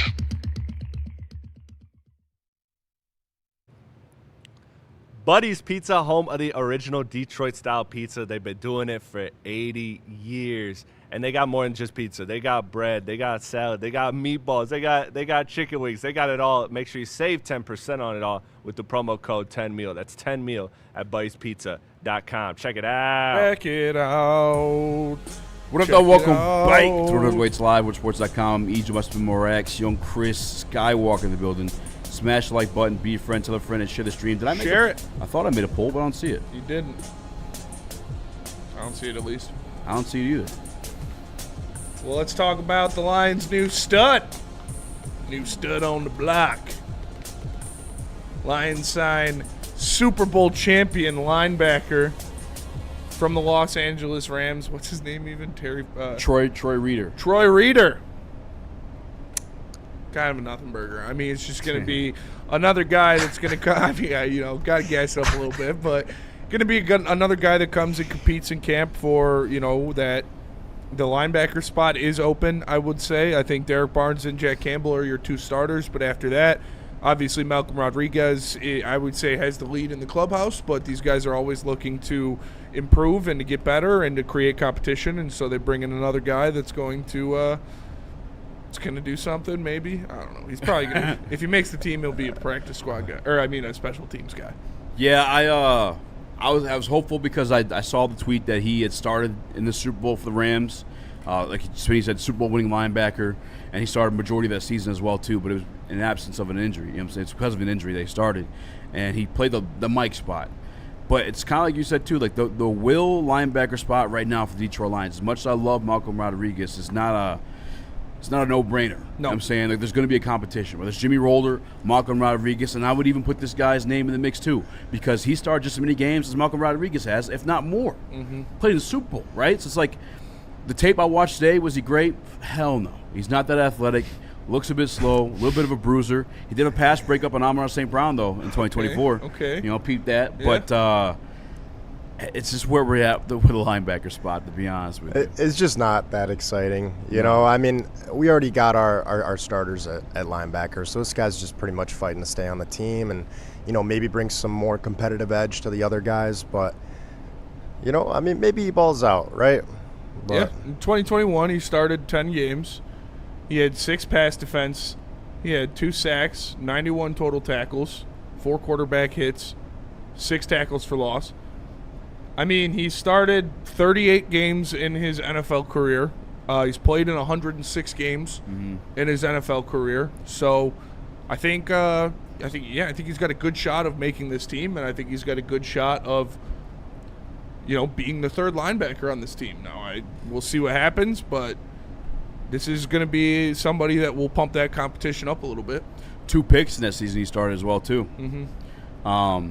When I'm looking for a linebacker for the Detroit Lions, it comes to that will spot. What you should be looking for in the weak side linebacker is somebody who's good in coverage. That was the role that Ansel played for you guys. The guys getting on the blitz, the guys going down the line. You're talking about your Mike and your Sam. Now, this guy traditionally has played Mike linebacker, but again, you're kind of the coverage bear there for you at will. We talk about switching positions all the time. Like, this is the team that would do it. But I'm not saying he's going to be the starting linebacker at will, but he's just going to have an opportunity, I feel like, and we'll have to watch it as we go throughout camp. Malcolm's still my odds-on favorite. Yeah. I think he's actually played safety before. He has played safety. We talked about it with him. Yep. He played safety. He had a pick in the NFC Championship game. It's a nothing burger, to be honest, for a reader. In that season where he started 10 games and when he was targeted the most, he was targeted 57 times. He allowed an 80% completion percentage, 387 yards, and 3 touchdowns with a quarterback rating of 97. And his career quarterback rating allowed is 107. Fuck it, put him at safety. I don't think in any world you could say he is a good coverage linebacker. Again, maybe just more depth rather than fighting for an actual spot. I don't think you have a very good coverage linebacker on this team right now, though. Outside, I mean, Jack's your best, but yeah, even that's the weakest part of his game. Has there been anyone out there that is like reasonable to acquire though? I've never honestly like really Tremaine looked. Edmonds signed somewhere, but he's Edmonds. Yeah, he's getting he old. was cooked. Yeah. Where did he sign? He signed somewhere pretty cheap. Somewhere sweet. Yeah. Like they're probably gonna have a good defense. More like Troy Can't Reader, am I right? Says Adam from the D. Oh shit, the Giants. Yeah, but that's nasty. Again, he was pretty cooked. No, he's still straight. Sorry, that's my bad. Show less Skywalker. You're good. No, I'm unmuted. Are we kind of underrating though that aspect of the Lions' defense in terms of like just need? how in terms of need, in terms of like how that could potentially set us back, because we're all rightfully so looking at the secondary, and the defensive line has its own questions too. But that's why I've always talked about the Anzo piece of it, is because like you just can't get killed like at like the midfield and the deep and the deep ball. Like if you're getting killed in the middle and deep ball, it's like it's game over. You can have a great run defense and you're still gonna be in a bad situation. So I feel like that area is concerning to me. I That's how see agree, it. but I think there's just more problems that we got to deal with, like bigger pressing problems than Fair. your coverage linebacker spot. It's kind of a luxury when you have again, we talked about it, how many teams in the NFL can you say that have 2 elite linebackers? Like, not a lot. So, you got one.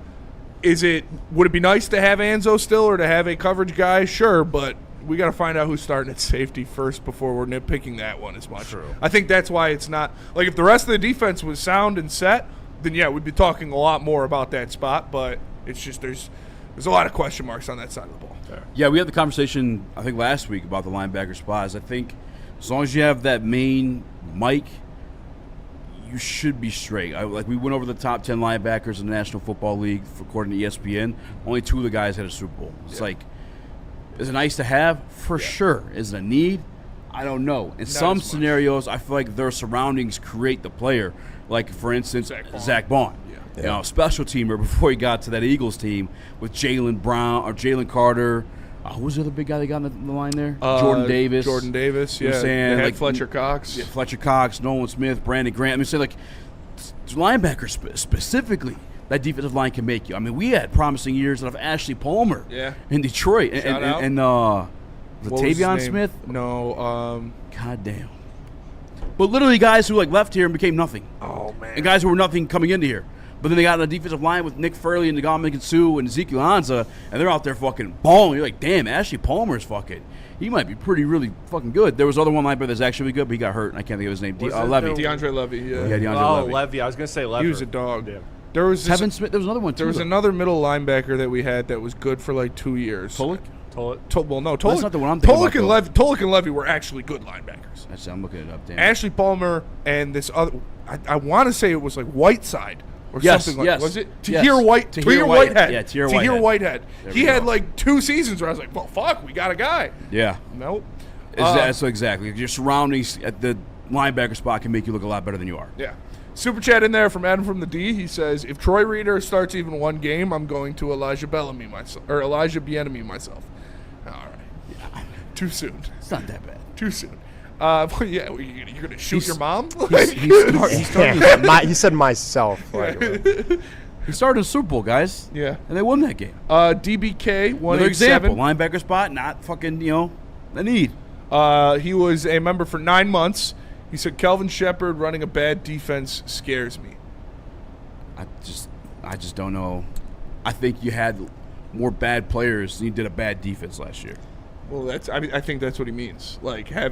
Kelvin Shepard running a defense that doesn't have the elite level talent. I feel like Aaron Glenn was a good coordinator. Okay, I don't want to be too disrespectful, but Aaron Glenn was a great defensive coordinator. When he had, bodies go down, he made it work to a tune of a top 10 defense. I don't know if Shep can do that. Which again, that's a lot to ask for from a guy. For sure.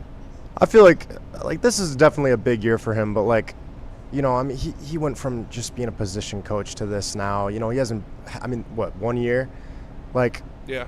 I feel like this will be a good year for him. And granted, the defense isn't amazing or nothing, but I don't think it's terrible. It's not like our defense is absolutely atrocious. So I feel like he can definitely make something work, especially with, if the D-line can produce. Yeah. Tahir Whitehead actually had 2 solid seasons in Oakland following his departure from Detroit. But his best seasons playing in front of Khalil Mack and. Oh, that's a good point too. Yeah, that's fair. Who else is on that defensive line? I forgot they were pretty actually solid back then. All right, let's go to break. With Nnamdi Asomugha behind you. Shit, Nnamdi was a dog. Nnamdi was a beast. Good-looking guy too. I think he went into acting, didn't he? Or he was trying to get into acting at some point. I don't know. I just remember he went to the Eagles and disappeared. I remember that first year he went to the Eagles. In Madden, he was the biggest cheat code of all time. You could literally play 2 steps off a receiver and just press triangle when the ball would come, and he would do a fucking interception like that, every single time. It was crazy. Those were the days. Mm-hmm. R.I.P. Madden. In Oakland, how old is this dude? Says Danny G. Yeah, it was 10 years ago, probably. That is a while ago. I ain't gonna lie to you. Let me tell you guys about the newest Woodward Sports partner, and that is Icon Auto. The Icon you can count on. They've been around for a long time. And if you've been in an accident, your vehicle needs repairs, just trust the team at Icon Auto Repair and Collision. With 3 convenient Metro Detroit locations in Madison Heights, Shelby Township, and Pontiac, they've got you covered. They offer free car loaners and even pay your deductible. Visit iconauto.com. It's the Icon you can count on. For more Detroit Tigers coverage, make sure you subscribe to Woodward Tigers on YouTube. All Tigers, all the time. For the hardcore Detroit sports fans who can't get enough of the Motor City's teams. All season long, you'll get non-stop Tigers content from on-field interviews, post-game reactions, and roundtable insight from Woodward Sports.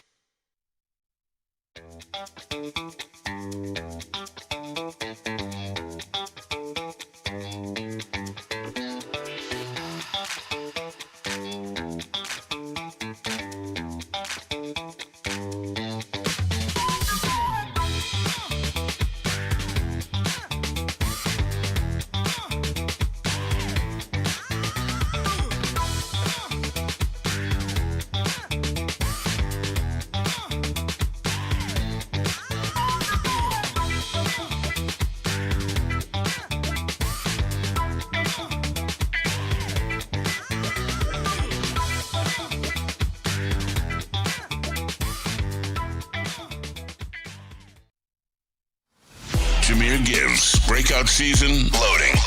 Inside the 5, Gibbs to the end zone, touchdown! Woodward Sports, the most dominant Detroit sports coverage around. Supreme Lending. Chris and Chad, call their numbers. They're on the screen today. Why should you call them? 0% down payment programs, 97% customer satisfaction score, 99% close on time. These guys don't waste your time, and they save you money. And for Woodward sports fans, they're hooking you up extra special, $500 off your appraisal. So make sure if you're buying a house, you tap in with the boys at Supreme Lending. Check it out. What was that? Shout out to Michael Brenseg Meme Guard on Instagram. It's a Red Wings meme account, and yeah, he's been pumping some Marco Casper propaganda. I'm all here for it. Let's go, baby. Let's go. What up, though? Welcome back to Whatever Waits Live, WoodSports.com. Easy to watch more action on Chris Skywalker. Smash the like button, be a friend, tell a friend, and share the stream. That threw me off. MK Ultra, baby. I put a poll in there. What you guys want to talk about next? 49% of you guys would like to talk about Jamison Williams versus Steve Smith. Dun, dun, dun. Now, this is, as of now, currently probably more so one-sided beef. I don't even want to call it a beef. Just, I'll let you guys take away from what it is. Steve Smith was asked to name his top 10 or top 5 best wide receiver duos. And Jamison Williams and Amon-Ra St. Brown did not make the cut. That's just so crazy. It is insane stuff. Clickbait. It's got to be clickbait. Like, he knows what he's doing. Steve Smith's legit, dude. Bro, you could be a great, player and not know what you're fucking talking about now. Like, but he does. Does he? Brother. Yes. If they're not in his top 5, does he? They should be in his top 5. Absolutely. It's inexcusable to keep them out of your top 5. If you don't have them at 1 because you've got CeeDee Lamb and George Pickens there, if you don't have them at 2 even because of Puka Nacua and Devontae Adams, whatever. Not to have them in your top 5 for a guy who is a multiple-time All-Pro, a multiple-time first-team All-Pro, and the other guy who has had back-to-back 1,000-yard receiving seasons, which I don't think any other number 2 receiver in this league has over the past 2 years, is just crazy, man. Like, we got the video piece. You want to play, Chris? Yeah. Do I have to 3-cam this? I mean, can it be safe? Okay, yeah. Give me a second then to 3-cam it. Yeah, like Steve Smith obviously knows ball. He obviously knows the wide receiver position. He was the man. I loved Steve Smith. He was one of my favorite wide receivers to watch. This is just a ridiculously bad take, which happens. Happens to all of us. There it is. Last question before we go and finish this out. Where does J-Mo and Amon-Ra St. Brown rank among the 1-2s in your mind? Because I think St. Brown's a top 5 receiver maybe in this league. Where do they rank kind of in the 1-2 combos? Top 5? Top 10? No. Top 5?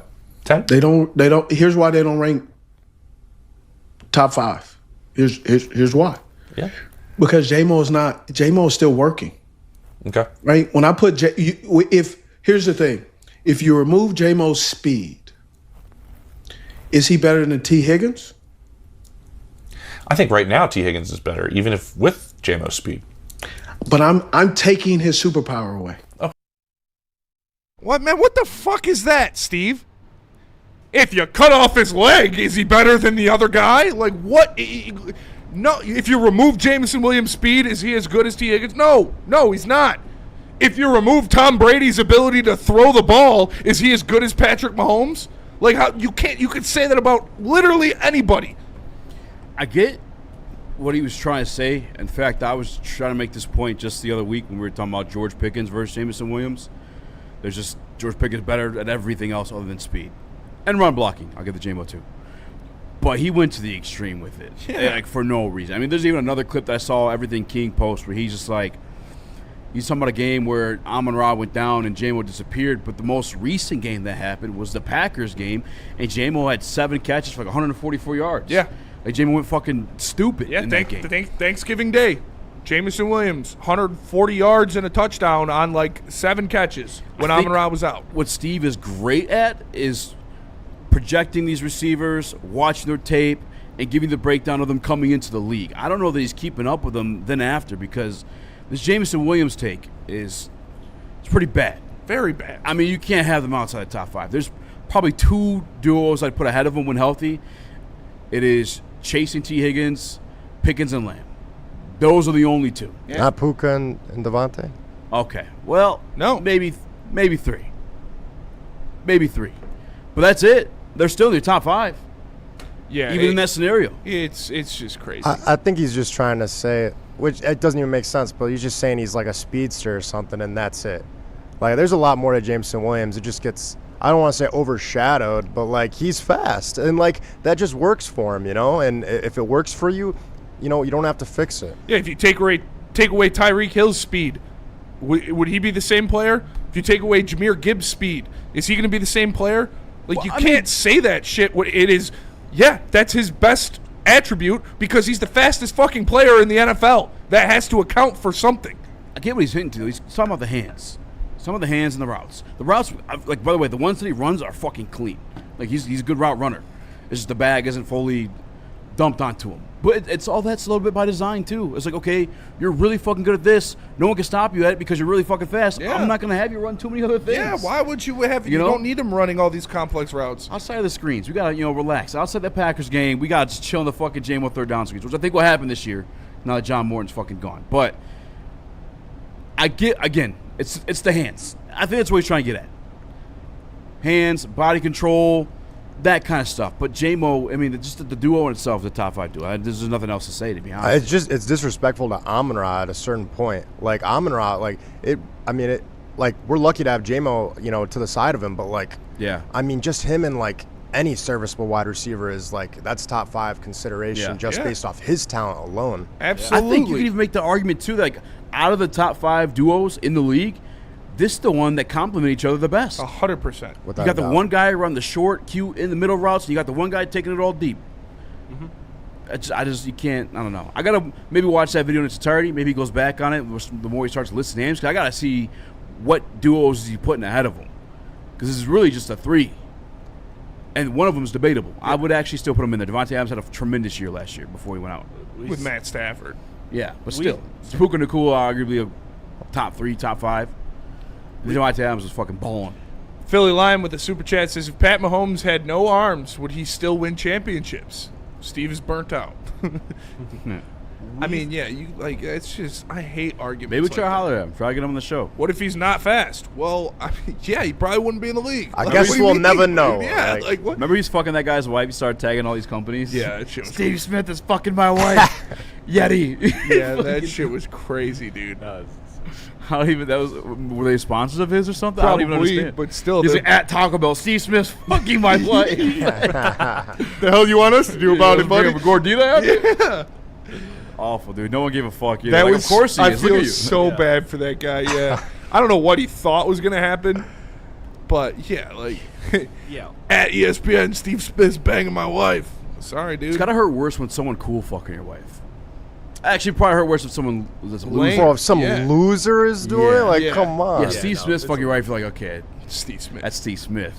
Yeah. He's bagging fucking anything. Randy from accounting's fucking your wife. You're like, Yeah, "All right, I gotta kill this guy. Yeah, exactly, right? Like, I'm somebody's gotta die. Yeah. Allegedly. Yeah. That's where I would go. You know what I'm saying? Yeah. But Steve Smith, I'm like, can you at least get us an autograph? I mean, what the fuck? I mean, some Dude, money out of asking for this. The autograph after is just nasty work. Take us on vacation. You guys do what you do. I'll go, see things. I don't know. I think that what makes those situations worse though is that it's celebrity, so now it becomes like a story. Where it's like if it's Randy from accounting, like only fucking Office, John and Teresa, the neighbors next door, know what the fuck. Yeah, you're not going at on. Taco Bell for Randy from accounting. That's for sure. That's a good point. I will say that when it comes to like this take from Steve Smith, like, yeah, I find that I get what he's saying, but the argument to me is dumb because, yeah, at the end of the day, we're not just like taking parts out of people's game that make them great and being like, all right, well, if you handicap this, then this is what they really are. That's just a dumb conversation to have. But what it does show me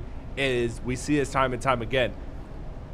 Athletes that are in broadcasting have extreme biases. They love the people that follow that are from their mold, that are their type of player, that are or they. Why or they I feel hate like them. he would put more Or they hate respect them. on Amon-Ra St. Brown. Like look at Shaq and Dwight Howard, right? Like, you know what I mean? Like Shaq used to fucking rip Dwight Howard because of the Orlando thing, and because Dwight was like a version of was propped up to be Shaq and was never Shaq, and so there's just just that ego that makes them great, also makes them like, Shaq hates shade their Dwight view. because Orlando likes Dwight more than Shaq. I get what you're saying, but he took it to an extreme. He did. But it's like that. There's some things J-Mo could work on. You could say, but, you could say that in a different way. But if you take away his speed, is he better? What? Come on, man. Yeah, it's a dumb argument because at the end of the day, like these athletes, they have their egos, they have their perceived biases just like everybody else. I'm not saying I know more than Steve Smith in football. He obviously knows way more than I'll ever learn in football. That's true. But also the other truth of it is that athletes have biases. They 100% do. Yeah. Adam from the D with the super chat says, now that's an Elijah Bieniemy. No, I mean, I don't. Still too soon. Too soon. Still too soon. I hope is his wife okay? Like, prayers. Last I don't know if it's his wife. I think it's they just a baby said mom. serious. Oh. Which is even worse. Some guy knocks you up and then the spawn shoots you. That's fucking crazy. You can't become a head coach either. That's fuck. That's nuts, dude. You went crawling back to Andy Reid. He passed on CTE through his genetics. That's fucking nuts. That's insane, dude. Sorry. Hey, Iron Rice says, if you make Easy skinny, is he still a heavyweight? I promise you, I never want to be under 230 in my life. I've seen it in the gym. Don't go pretty. Don't be a small man. All right, you're a lot of things can happen to you. One man can hold you down, two can squiff you. That's what I'm saying. Unless you're trained up. Yeah. But if you're not, you could be penetrated. Nah, you're gonna be a whole. I'm just saying. Let's go to break. Let me tell you about Mad Packs. Thank God it's Mad Packs. That's the sponsor after that. Go to getmadpacks.com to find a location near you selling the best product in the game. They've got their new gummies on the market if you're not as much of a smoke guy. They've also got top shelf flour. They've got, the infused pre-rolls. And now their own line of concentrate, including the Blue Night, which is my favorite. Go to getmadpacks.com and find it near you today. Mad flavor, mad high, Mad Packs. Hunting season is almost here, Detroit, and your Lions are on the prowl. Make sure you're locked into Woodward Sports for all the Dan Campbell reactions. Jared Goff touchdowns, Amon-Ra first downs, Penny pancakes, Kerby picks, Gibbs big plays, and of course, Jack Fox's leg. Stay locked in on all your Lions coverage right here on Detroit's #1 sports network, Woodward Sports.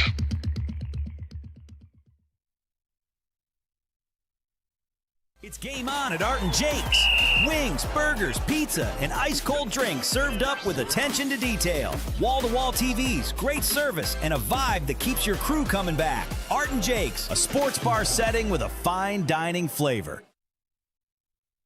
For more Detroit Detroit Tigers coverage. Make sure you subscribe to Woodward Tigers on YouTube. All Tigers, all the time. For the hardcore Detroit sports fans who can't get enough of the Motor City's teams. All season long, you'll get non-stop Tigers content from on-field interviews, post-game reactions, and roundtable insight from Woodward Sports.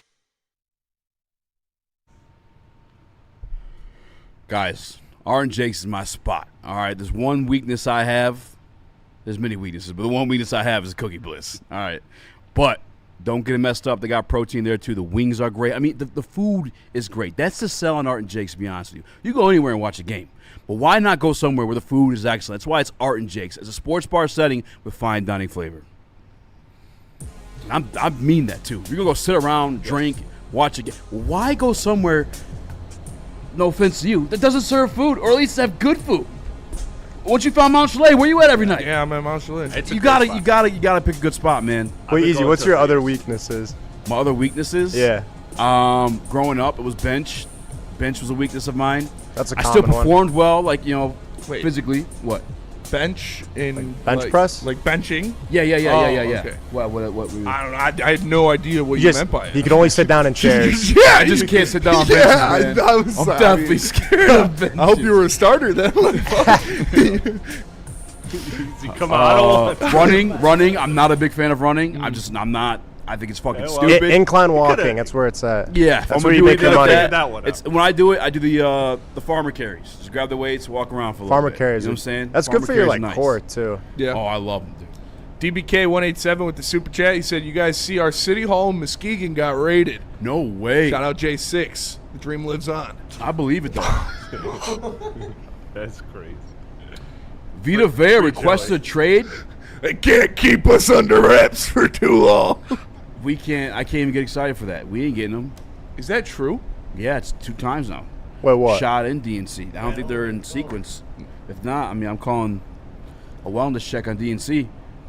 Yeah, Ian Rappaport, longtime Bucks defensive tackle, Vita Vea has requested a trade. Watch him go to the fucking Rams, dude. Jesus. He just got. Don't even put that in the universe. Didn't he? Aren't they who got Bain? Right? They got Ruben Bain. Yeah. Why wouldn't you? He don't care. He wants the contract. He wants the Yeah, money. he probably wants to get paid. Which, I mean, he's fucking amazing. He should be paid. And maybe he wants to win a Super Bowl more than because didn't he get paid? I thought he got a pretty fat contract. No, it's the final year of his contract. Oh, okay. Damn. And obviously not redoing it, so he wants to get the fuck up out of the L. Damn, where would he go? He's got a $22 million cap hit this season. If he's traded, whoever gets him will be only paying $6 million, so he could do that. The Rams. Hold on, let me see post June. I lied. I would Hold on. crash He's out. literally going to go to the Rams. If you traded for Vita, okay, fuck, we could do this. If you traded for Vita, watch your mouth. He's going to go to the Rams. That would be insane. It's going to be Vita Vea, Aaron Donald, Byron Young, and Miles fucking Garrett. Dude, I'm taking a break from football if that shit happens. I've seen a lot of people saying depends on Stafford's health, which is obviously true. You might still pull something If off they of that do that- defensive line. I mean, that's insane. I mean, they just drafted a first-round quarterback, so it Stetson can't Bennett, be too bro. bad. So if you traded for Vita Vea, the Bucks would be on the hook for $18 million. You would only be paying them $4.1. You can afford that if you're the Detroit Oh Lions. my God. What are you giving up for him? Everything. It can't. It's only 1 year, so It wouldn't cost that much. That's what I'm saying. You I probably feel like get would- him for like a fourth. Probably. He's 31 years old on the last year of his deal. Well, that fourth could be used to trade up in the 5th round. Yeah, that's fair. Could we afford to pass on that? Jeez, man.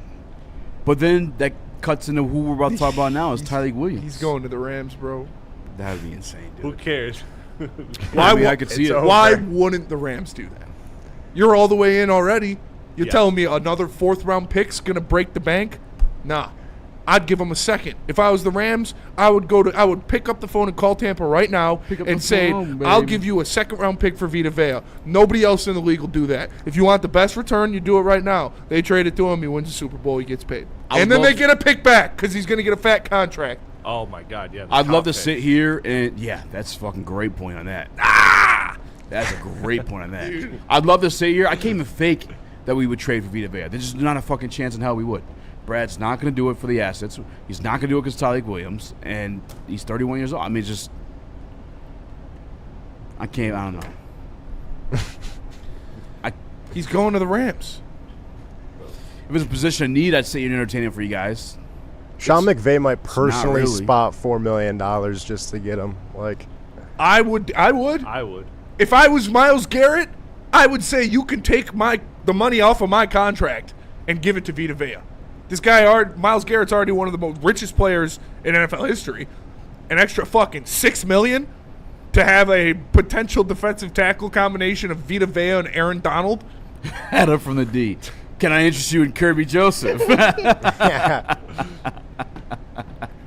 literally going to the Rams, bro.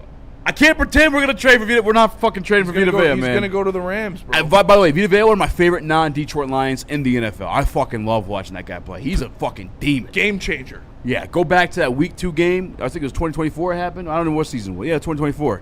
Was doing damage. Fucking us up. That guy's a monster. We got lucky he got hurt. Number 1 worst case scenario, Los Angeles Rams. Number 2 worst case scenario, Green Bay Packers. Wow. Damn. Anywhere in the NFC North. I don't Anywhere else in the NFC North. Have to see Vita Vea twice a year? I'm good. Fuck that. I'm so straight on that. He's the best nose tackle, arguably one of the best nose tackles in the game. Yeah. You know what did they do? Did he make their list? No, because they're probably doing. They probably just did tackles. Yeah. I can't wait for Neil tomorrow to be like, he's just a regular good player. Yeah. No, I but mean, he's 31 and fat, maybe. If I want to, maybe slowing down. I want to genuinely ask this question because this segment was supposed to be about Tyliek Williams' development. Well, if I could kind of parlay that in, if the Lions were to actually do this, how much benefit do you believe that you get a year under somebody like that, somebody that's that great? Because we talked about it in basketball, right? Like, go get Kyrie for Cade Cunningham, right? Like, give him, like that being around that greatness will help you reach another level. Do you think that matters in football, particularly at that position, or do you think rep does more? I think it definitely helps, but I also just think Vita Vea is a game changer still right now. Like, right. He can help, just trying to teach a guy like Tyleik Williams. That would definitely help his improvement, but Jesus, DBK. Just having him would be insane. And, oh my goodness. Elgato with a super chat. He says, Vita with new Aleem plus Tyleik Williams. That would be nasty. DBK says with the super chat, he goes to the Rams. I'm skinning my wang with a potato peeler. Jeez. That's crazy. You'd probably go viral, though. You would. Hopefully you got a small wang. Yeah, it wouldn't take you long. It wouldn't take Chris too long. Listens very well. That little spud. Hey, dude. He's literally going to go. Guys, I can't feel. I'm not gonna pretend like we're gonna trade for Vita Vea. We're not. We're not. When has Brad done anything like that ever? Maybe on top of the fact that we have two guys, one that he's paying, one they just drafted the first-round pick, and I think when healthy, Aleem's pretty fucking good. He is. I think Tyleek is gonna end up being pretty good. He is. We're not trading for Vita Vea. Maybe if we say he's not gonna do it or he shouldn't do it, he'll actually do it this time. Reverse psychology. That is true.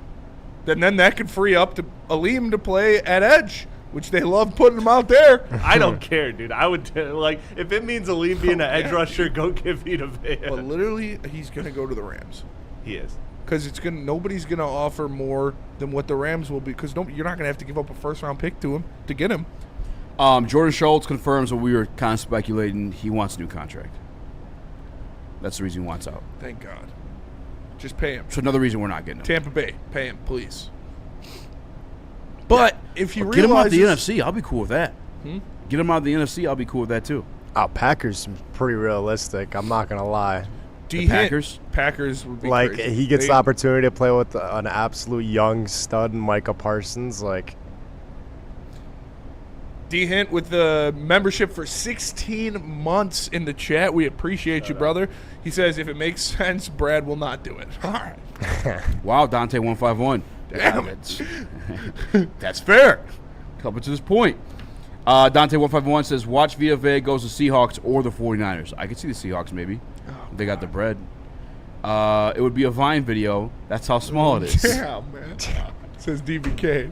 Hey, shut up, Vine. I've been told some very flattering compliments. So they all do. That's what I think he's talking about his own. Oh, I thought it was People are telling you about DBK's PB? Yeah. No. They've told me DBK's is huge. Shout out to DBK's hog. I'm always trying to get to the bottom. DBK, is your name Mark by any chance? Yeah, is your real name Marcus? Yeah. Man, shit, dude.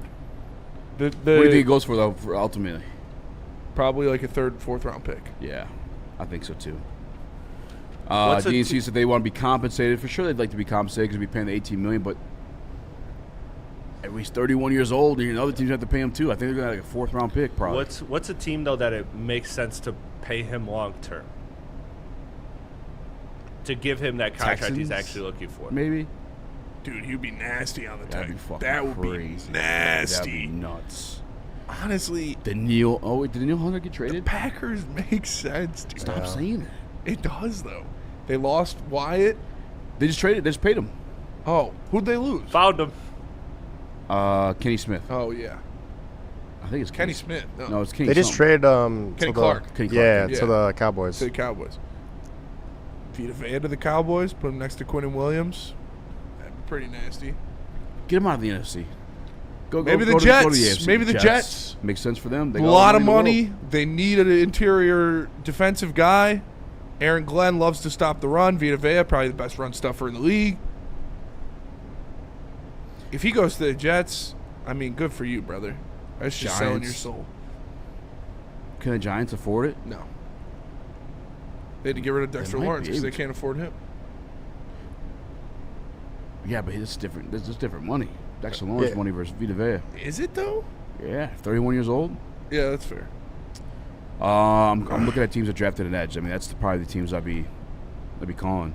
The KC? Jets did get David Bailey. That would Jets make a lot of sense. KC. Put him next to Chris Jones. That'd be fucking tough. Crazy, bro. Chris Jones and Vita Vea up the middle. That would be insane.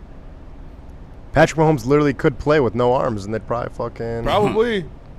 Imagine if Vita Vea was skinny. Just take away him being fucking huge and strong. What if Vita Vea wasn't 400 pounds? What if Vita Vea wasn't Samoan? Yeah. Is he as good? Let's be honest. Fuck, dude. He's going to go to the Rams. If you're the Rams, I'm calling for sure. For sure. I'll give you a 2nd round pick. Get him on a discount just for the 1 year. Yeah. But if you're him, do you want to? Yes. He's already won a Super Bowl. So? I think he's chasing the bag. Get paid after. I don't know. I just know we're not getting him. When we get back, let's talk about our big man. But first, let me tell you about the Yaldo Eye Center. If you guys are looking at the Detroit Lions ledger book and thinking they're trading and paying for Vita Vea, you might need to get your eyes checked, to be honest with you. $16.99. Get your eyes fixed. No more money on contacts. No more money on glasses. It's the Yaldo Eye Center. They've been doing it for over 30 years. Over 100,000 operations in their back pocket. That's why they got most patients out of there in under 8 minutes, and they're seeing 20/20 the very next day. Schedule your consultation today by visiting yaldoeyecenter.com/1699. For more Detroit Tigers coverage, make sure you subscribe to Woodward Tigers on YouTube. All Tigers, all the time. For the hardcore Detroit sports fans who can't get enough of the Motor City's teams. All season long, you'll get non-stop Tigers content from on-field interviews, post-game reactions, and roundtable insight from Woodward Sports. Some days call for light, others lean bold. What about everything in between? All Day IPA, the easy choice for every day. Citrusy, crisp, refreshing. Flavor you can float with. Light on the hops, big on refreshment. One's great. 2, even better.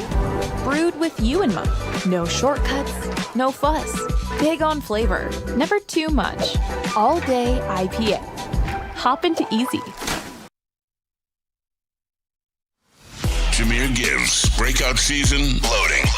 Inside the 5, Gibbs to the end zone, touchdown! Woodward Sports, the most dominant Detroit sports coverage around.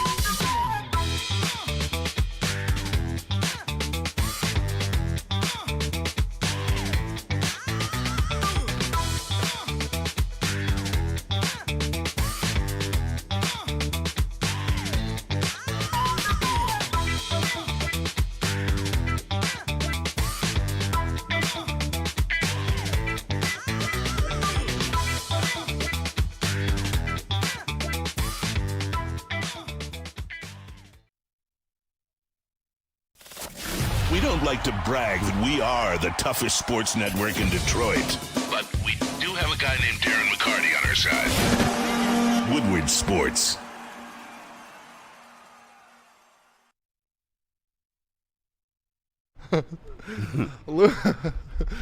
I got one of those. Loom Cannabis. Go loom.com to find a store near you today. Use promo code WSN30 to get 30% off. And make sure you check out some of their Buzzin' energy drinks. 7.5 milligrams THC, 100 milligrams caffeine in a can. Check them out. It's loom.com. Loom Cannabis. Shout out to Birdie, dude. What up, though? And he'd be Secretary of Defense. Facts. If I was elected. Got an arsenal, dude. Welcome back to the Heavyweight. Smash like button. Be friend, tell a friend. Share the stream. Every time he gets a new one, he sends it to me. I know. That's my guy. Crazy. We were talking about trading for Vita Vea. Not going to happen. However, we currently have a big man on our team. He's just slimming down a little bit. Tyliek Williams posted on his Instagram today that he dropped 50 pounds. Mm-hmm.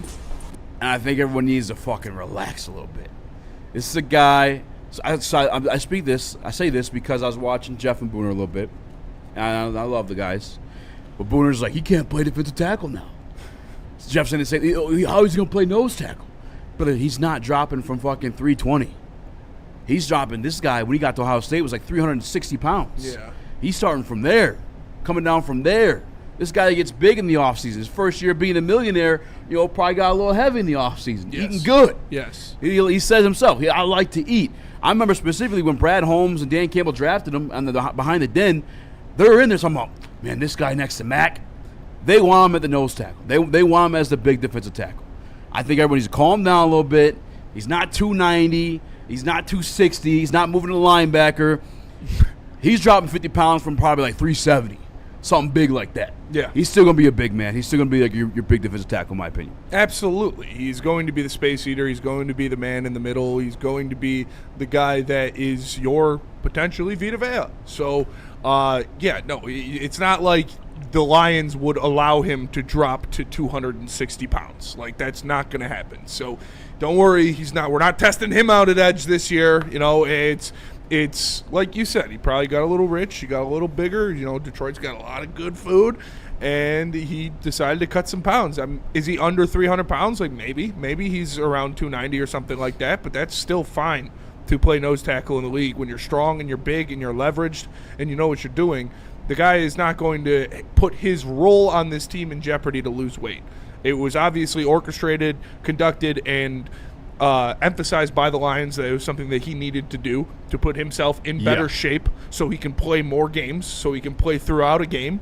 And now with him coming into the role where he is your starting defensive tackle and you don't have a DJ Reader and or a Roy Lopez behind him, he is going to be playing a lot of snaps this year. And that's going to take much improved endurance, and that was a part of it. You remember Jordan Davis lost like 60 pounds one offseason, and now he plays a lot of the games for Philly.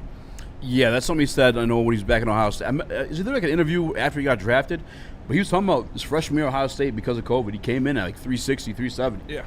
He had to lose weight then too. I want to say he dropped down like 300 or 310 or something like that. Mm-hmm. I think that's what's going on in this situation too. I don't think we're losing him. And he talked about this at camp. Do you have that video, Chris? Yes. At mini camp last week, he told you guys he's going to lose weight. Any kind of big goals for you this offseason, setting yourself up for success going into year two? Probably shed a little bit more weight.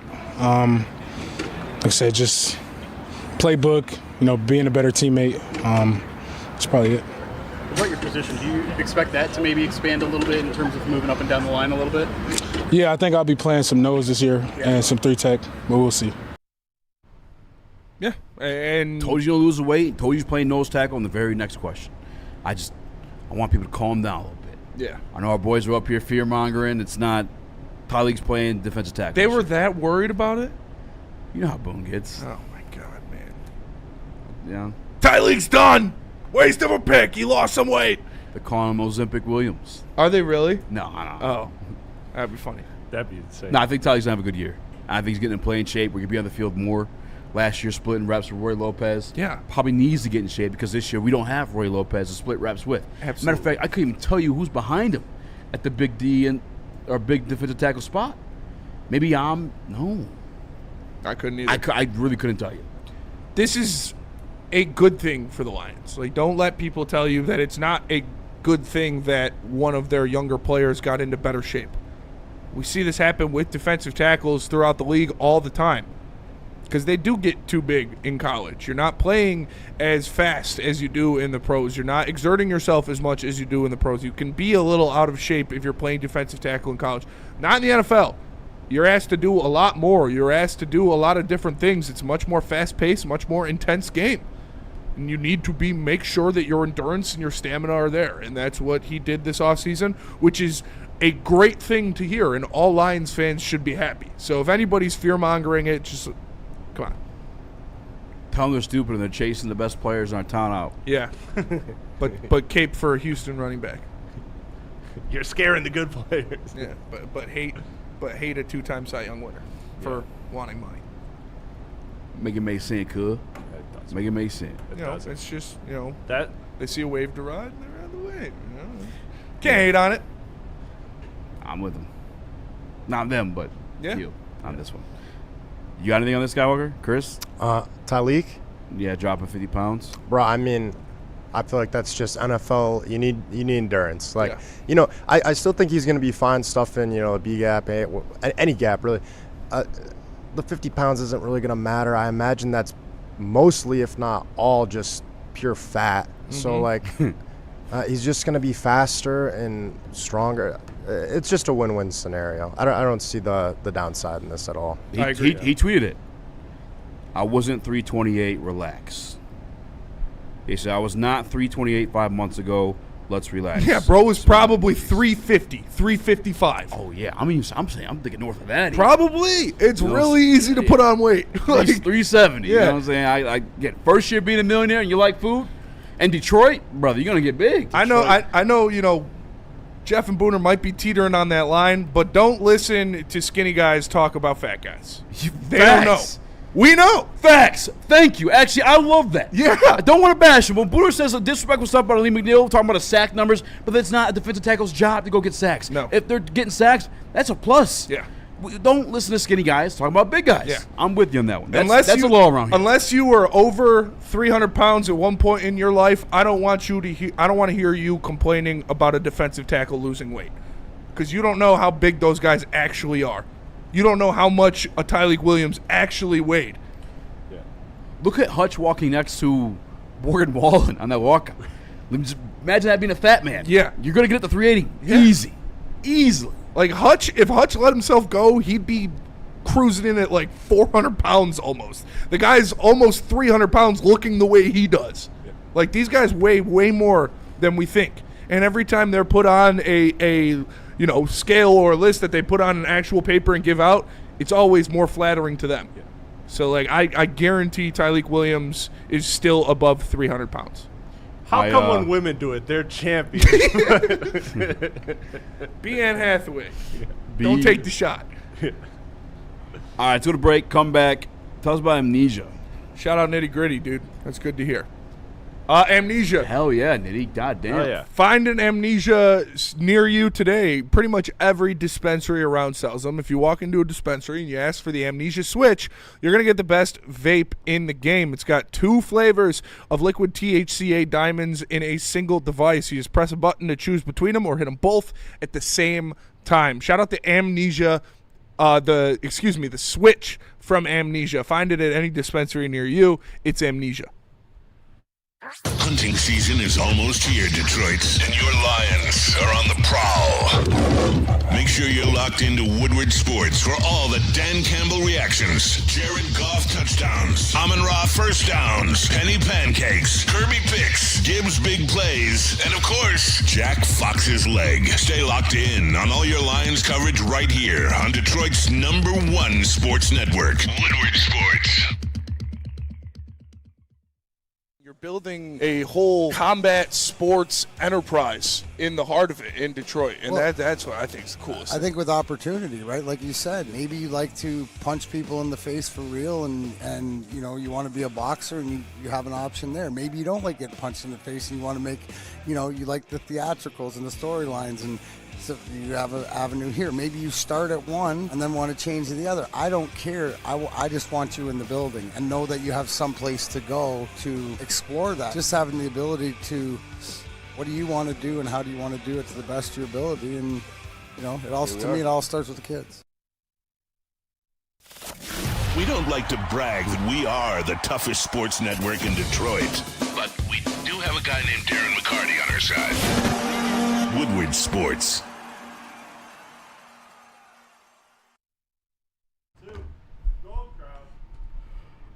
Gold Crown Royal Jesters were in Roto this weekend, and it's safe to say we had a great weekend.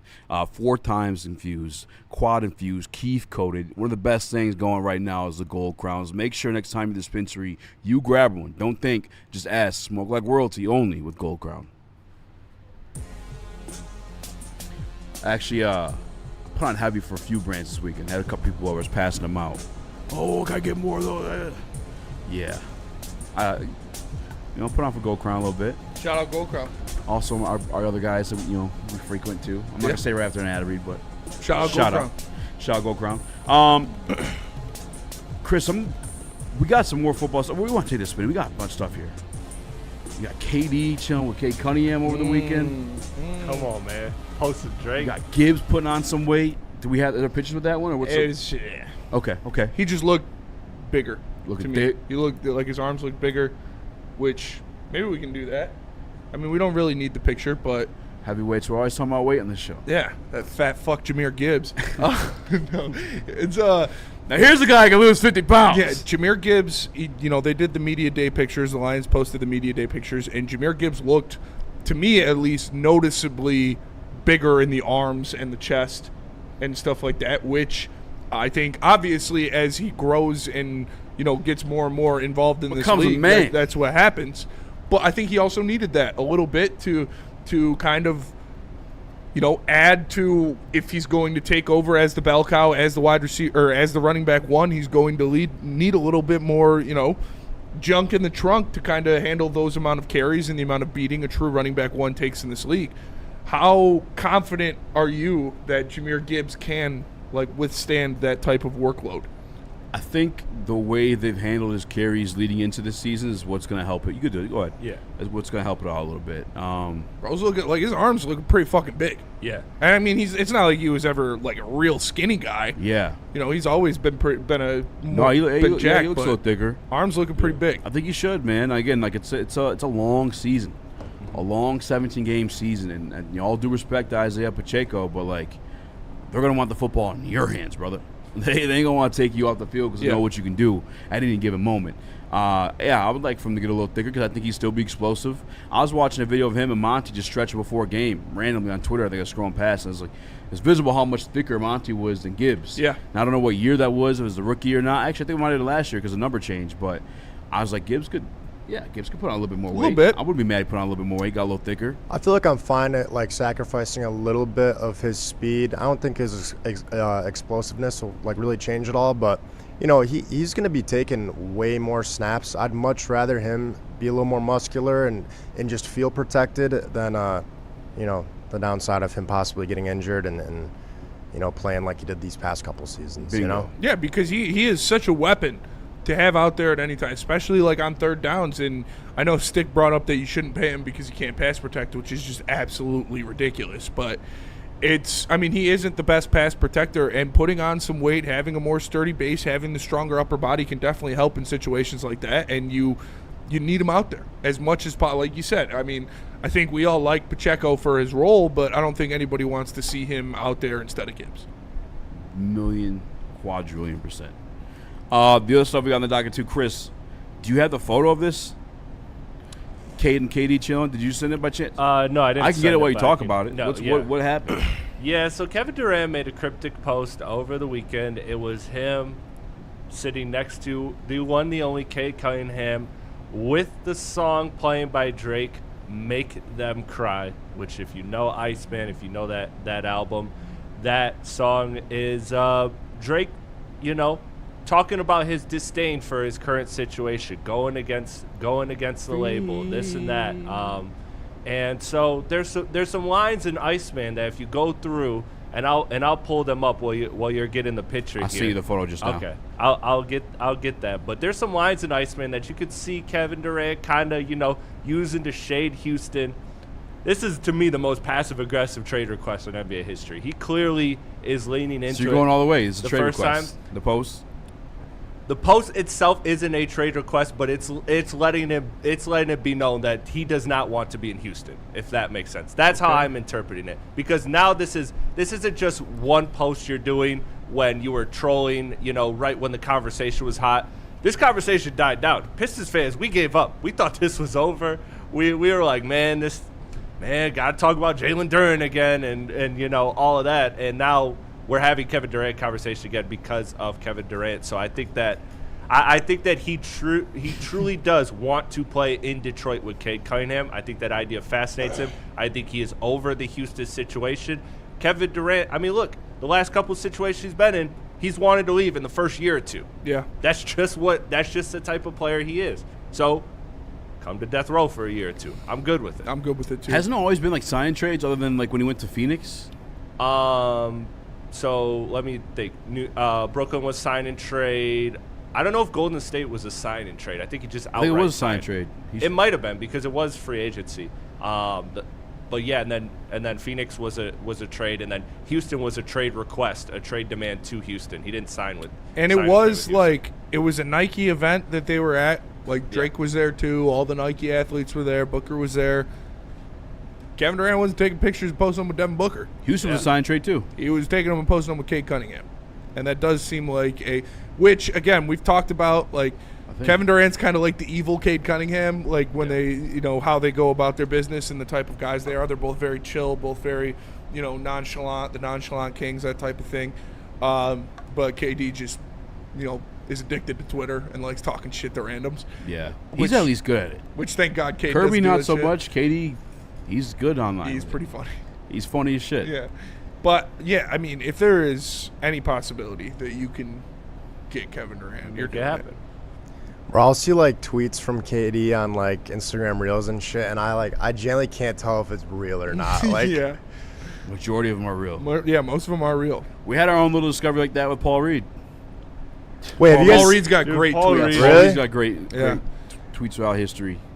Have you seen the ones where he's like clapping back at like Angel Reese? Like, are those real? No. Wait, I imagine those I don't think so. Okay. I don't know. He's just I like think I know talking which one shit you're to talking Angel about. Reese Yeah. and stuff. That's boomer bait. You're getting boomer baited. You Fuck, saw those bro. on Facebook, not Instagram. I gotta take some sleep. Dude, I almost got with a fake count today. Yeah, I had to double down. You gotta listen to voices.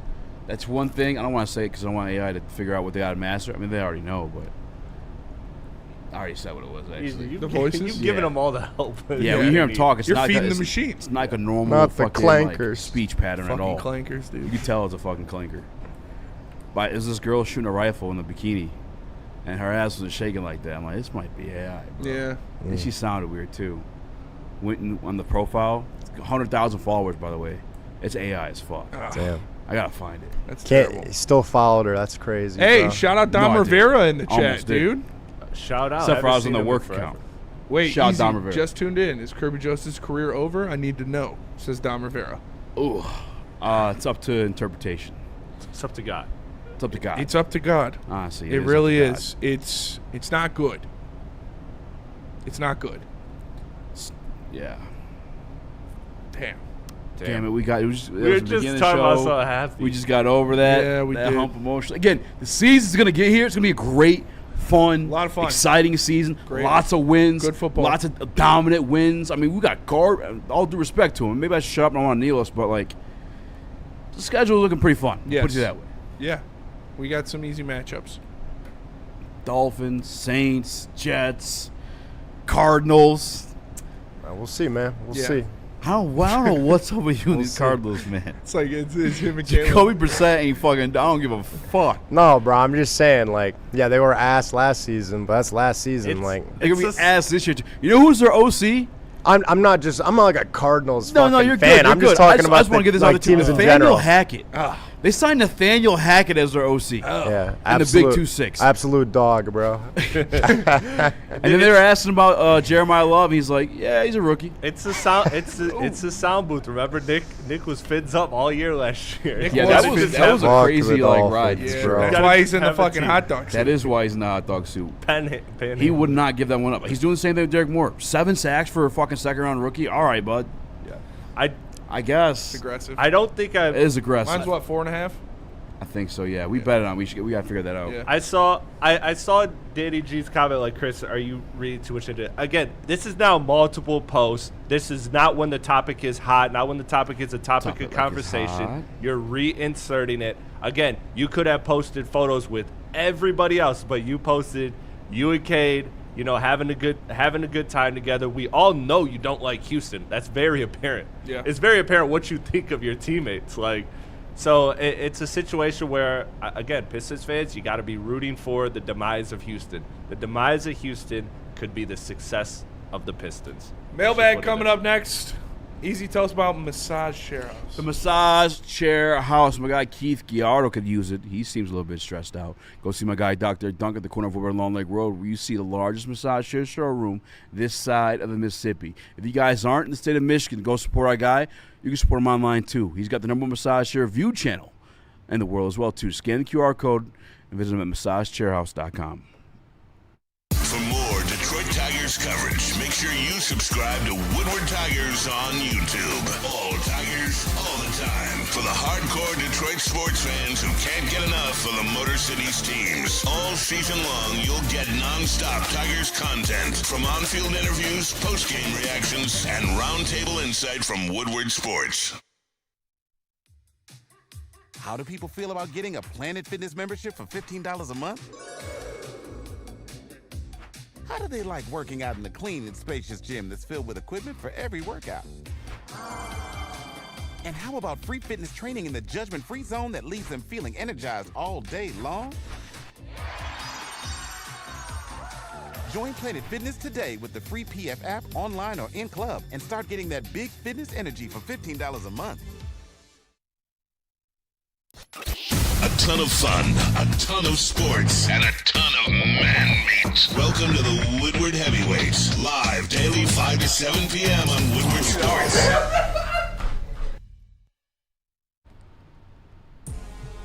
Welcome back to Woodward Heavyweights Live, WoodWardSports.com. I'm Easy Entrepreneur Reaction, Chris Skywalker. DNC ENT says 3 weeks without placing a bet, smoking weed without a Red Bull, binge watching Caleb Hammer. Who's that? And Dave Ramsey, so they can remind me how big of a piece of shit I am financially.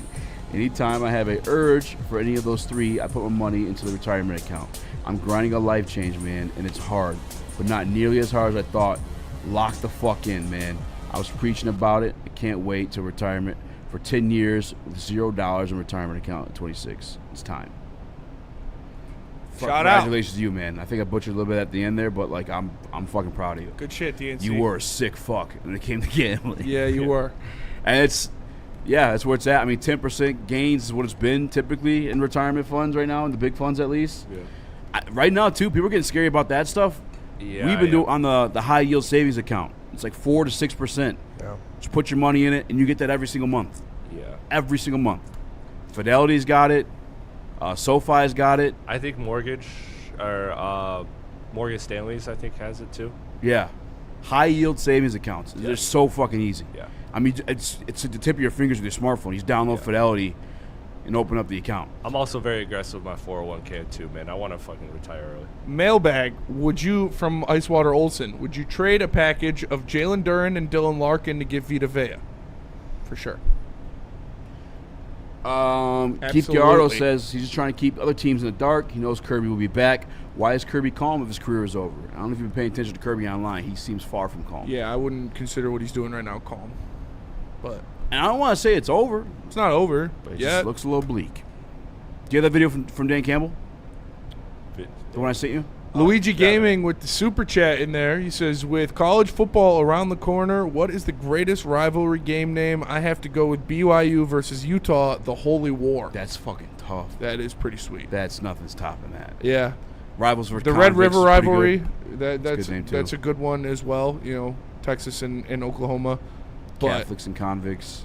Yeah, that's a good one. But that was like that was just time a game period too. Yeah. The Holy War is pretty sweet. The Holy War is sick. Is this it? Yeah. I have headphones. You just play it if it's With Kerby, it's a little bit different than maybe an ACL or Achilles, where you've got like this very clear timeline and a lot of data to work from.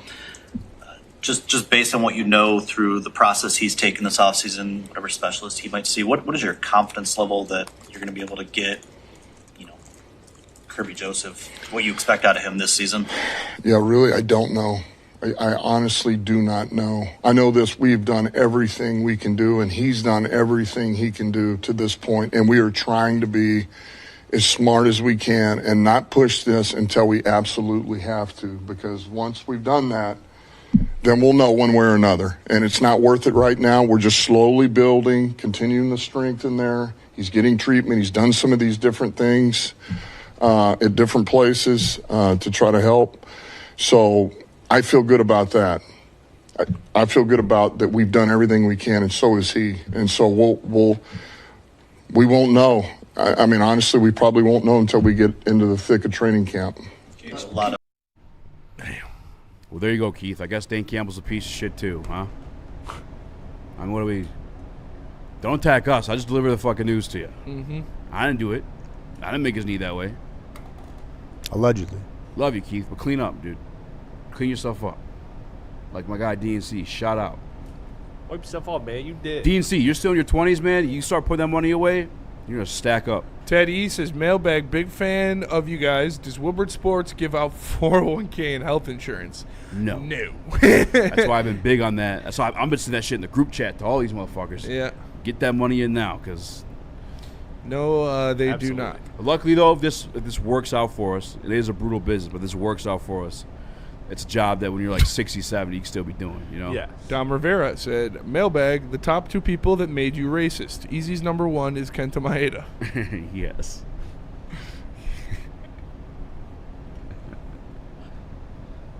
That was a crazy That's episode. the only one. that was pretty wild. I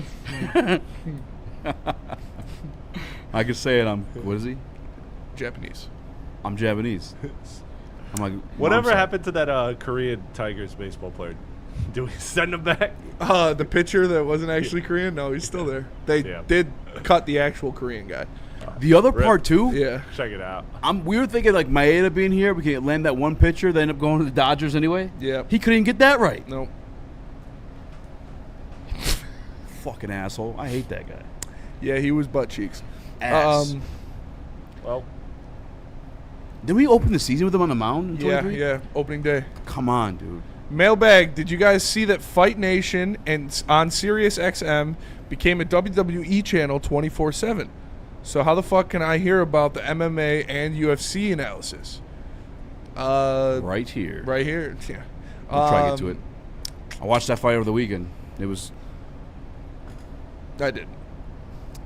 It was the Dagestani versus some guy that came in last minute. You can watch what's it called?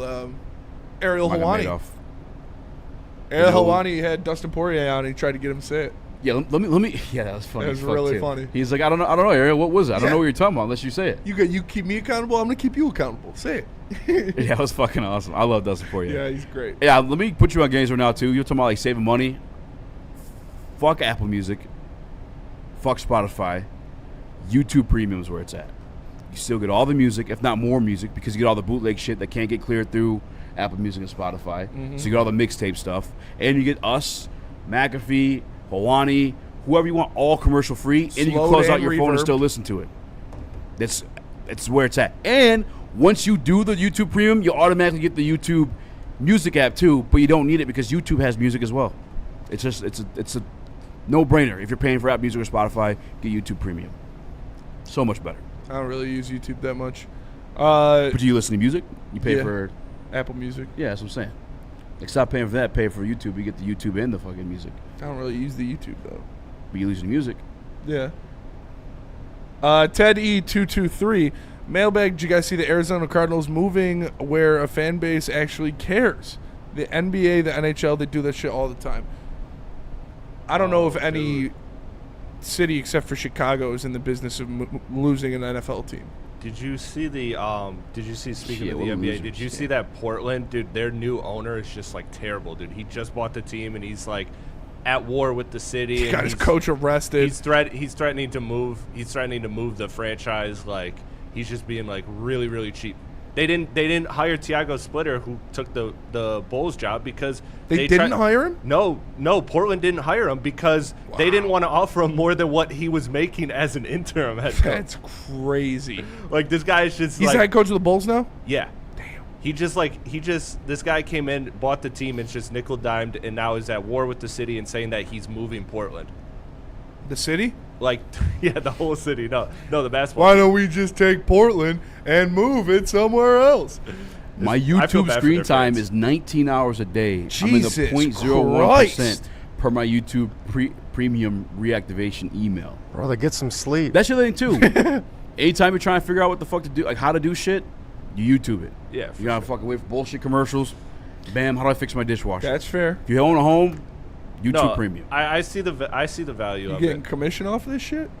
I'll send you a promo code. Okay, the one thing though is I probably do got a promo code. Easy. That would be my selling point, is because I use Apple Music because it's the same app, so it brings everything together. So I downloaded my Dat Piff stuff, brought it in. But like with YouTube, you're saying that it's on there because everything's on there. Yes. And like leaks and stuff. How well can you make like playlists and stuff and like make that work? Like, you do playlists. I don't feel like looking up all my shit though. What do you mean? Like, I got there's apps that convert them. There's apps that convert them. I don't want to. Oh, really? I don't want to YouTube everything. One of my little side hustles is I'll make people some playlists and they'll like throw me some bread for it, and so then I have like an app that just makes it to like Spotify or to whoever. Tidal, if they still use. I only know one person that uses Tidal, but like what the fuck? That's Jay-Z's thing, right? Jay-Z's thing. Shout out. I feel like you're taking a girl on a date and you're like, oh, 1 second, I gotta pull up my YouTube real quick so we can play some music. Like, I don't know. I feel the like same thing as pulling up your Apple Music to play some music. I don't know. And literally, crazy. Bitch, why are you looking at my phone? Hey, yeah, crazy. You're letting her look at your phone. You crazy? You're letting her look at your phone. Yeah, that's how you. Yeah, you're right. I'm batshit crazy. Well, that'll do it for us today. Appreciate you tapping in. Make sure you smash that like button for Easy Skywalker, Chris, for Dom. I am Spencer. We're the Heavyweights, and we'll see you guys tomorrow. Peace.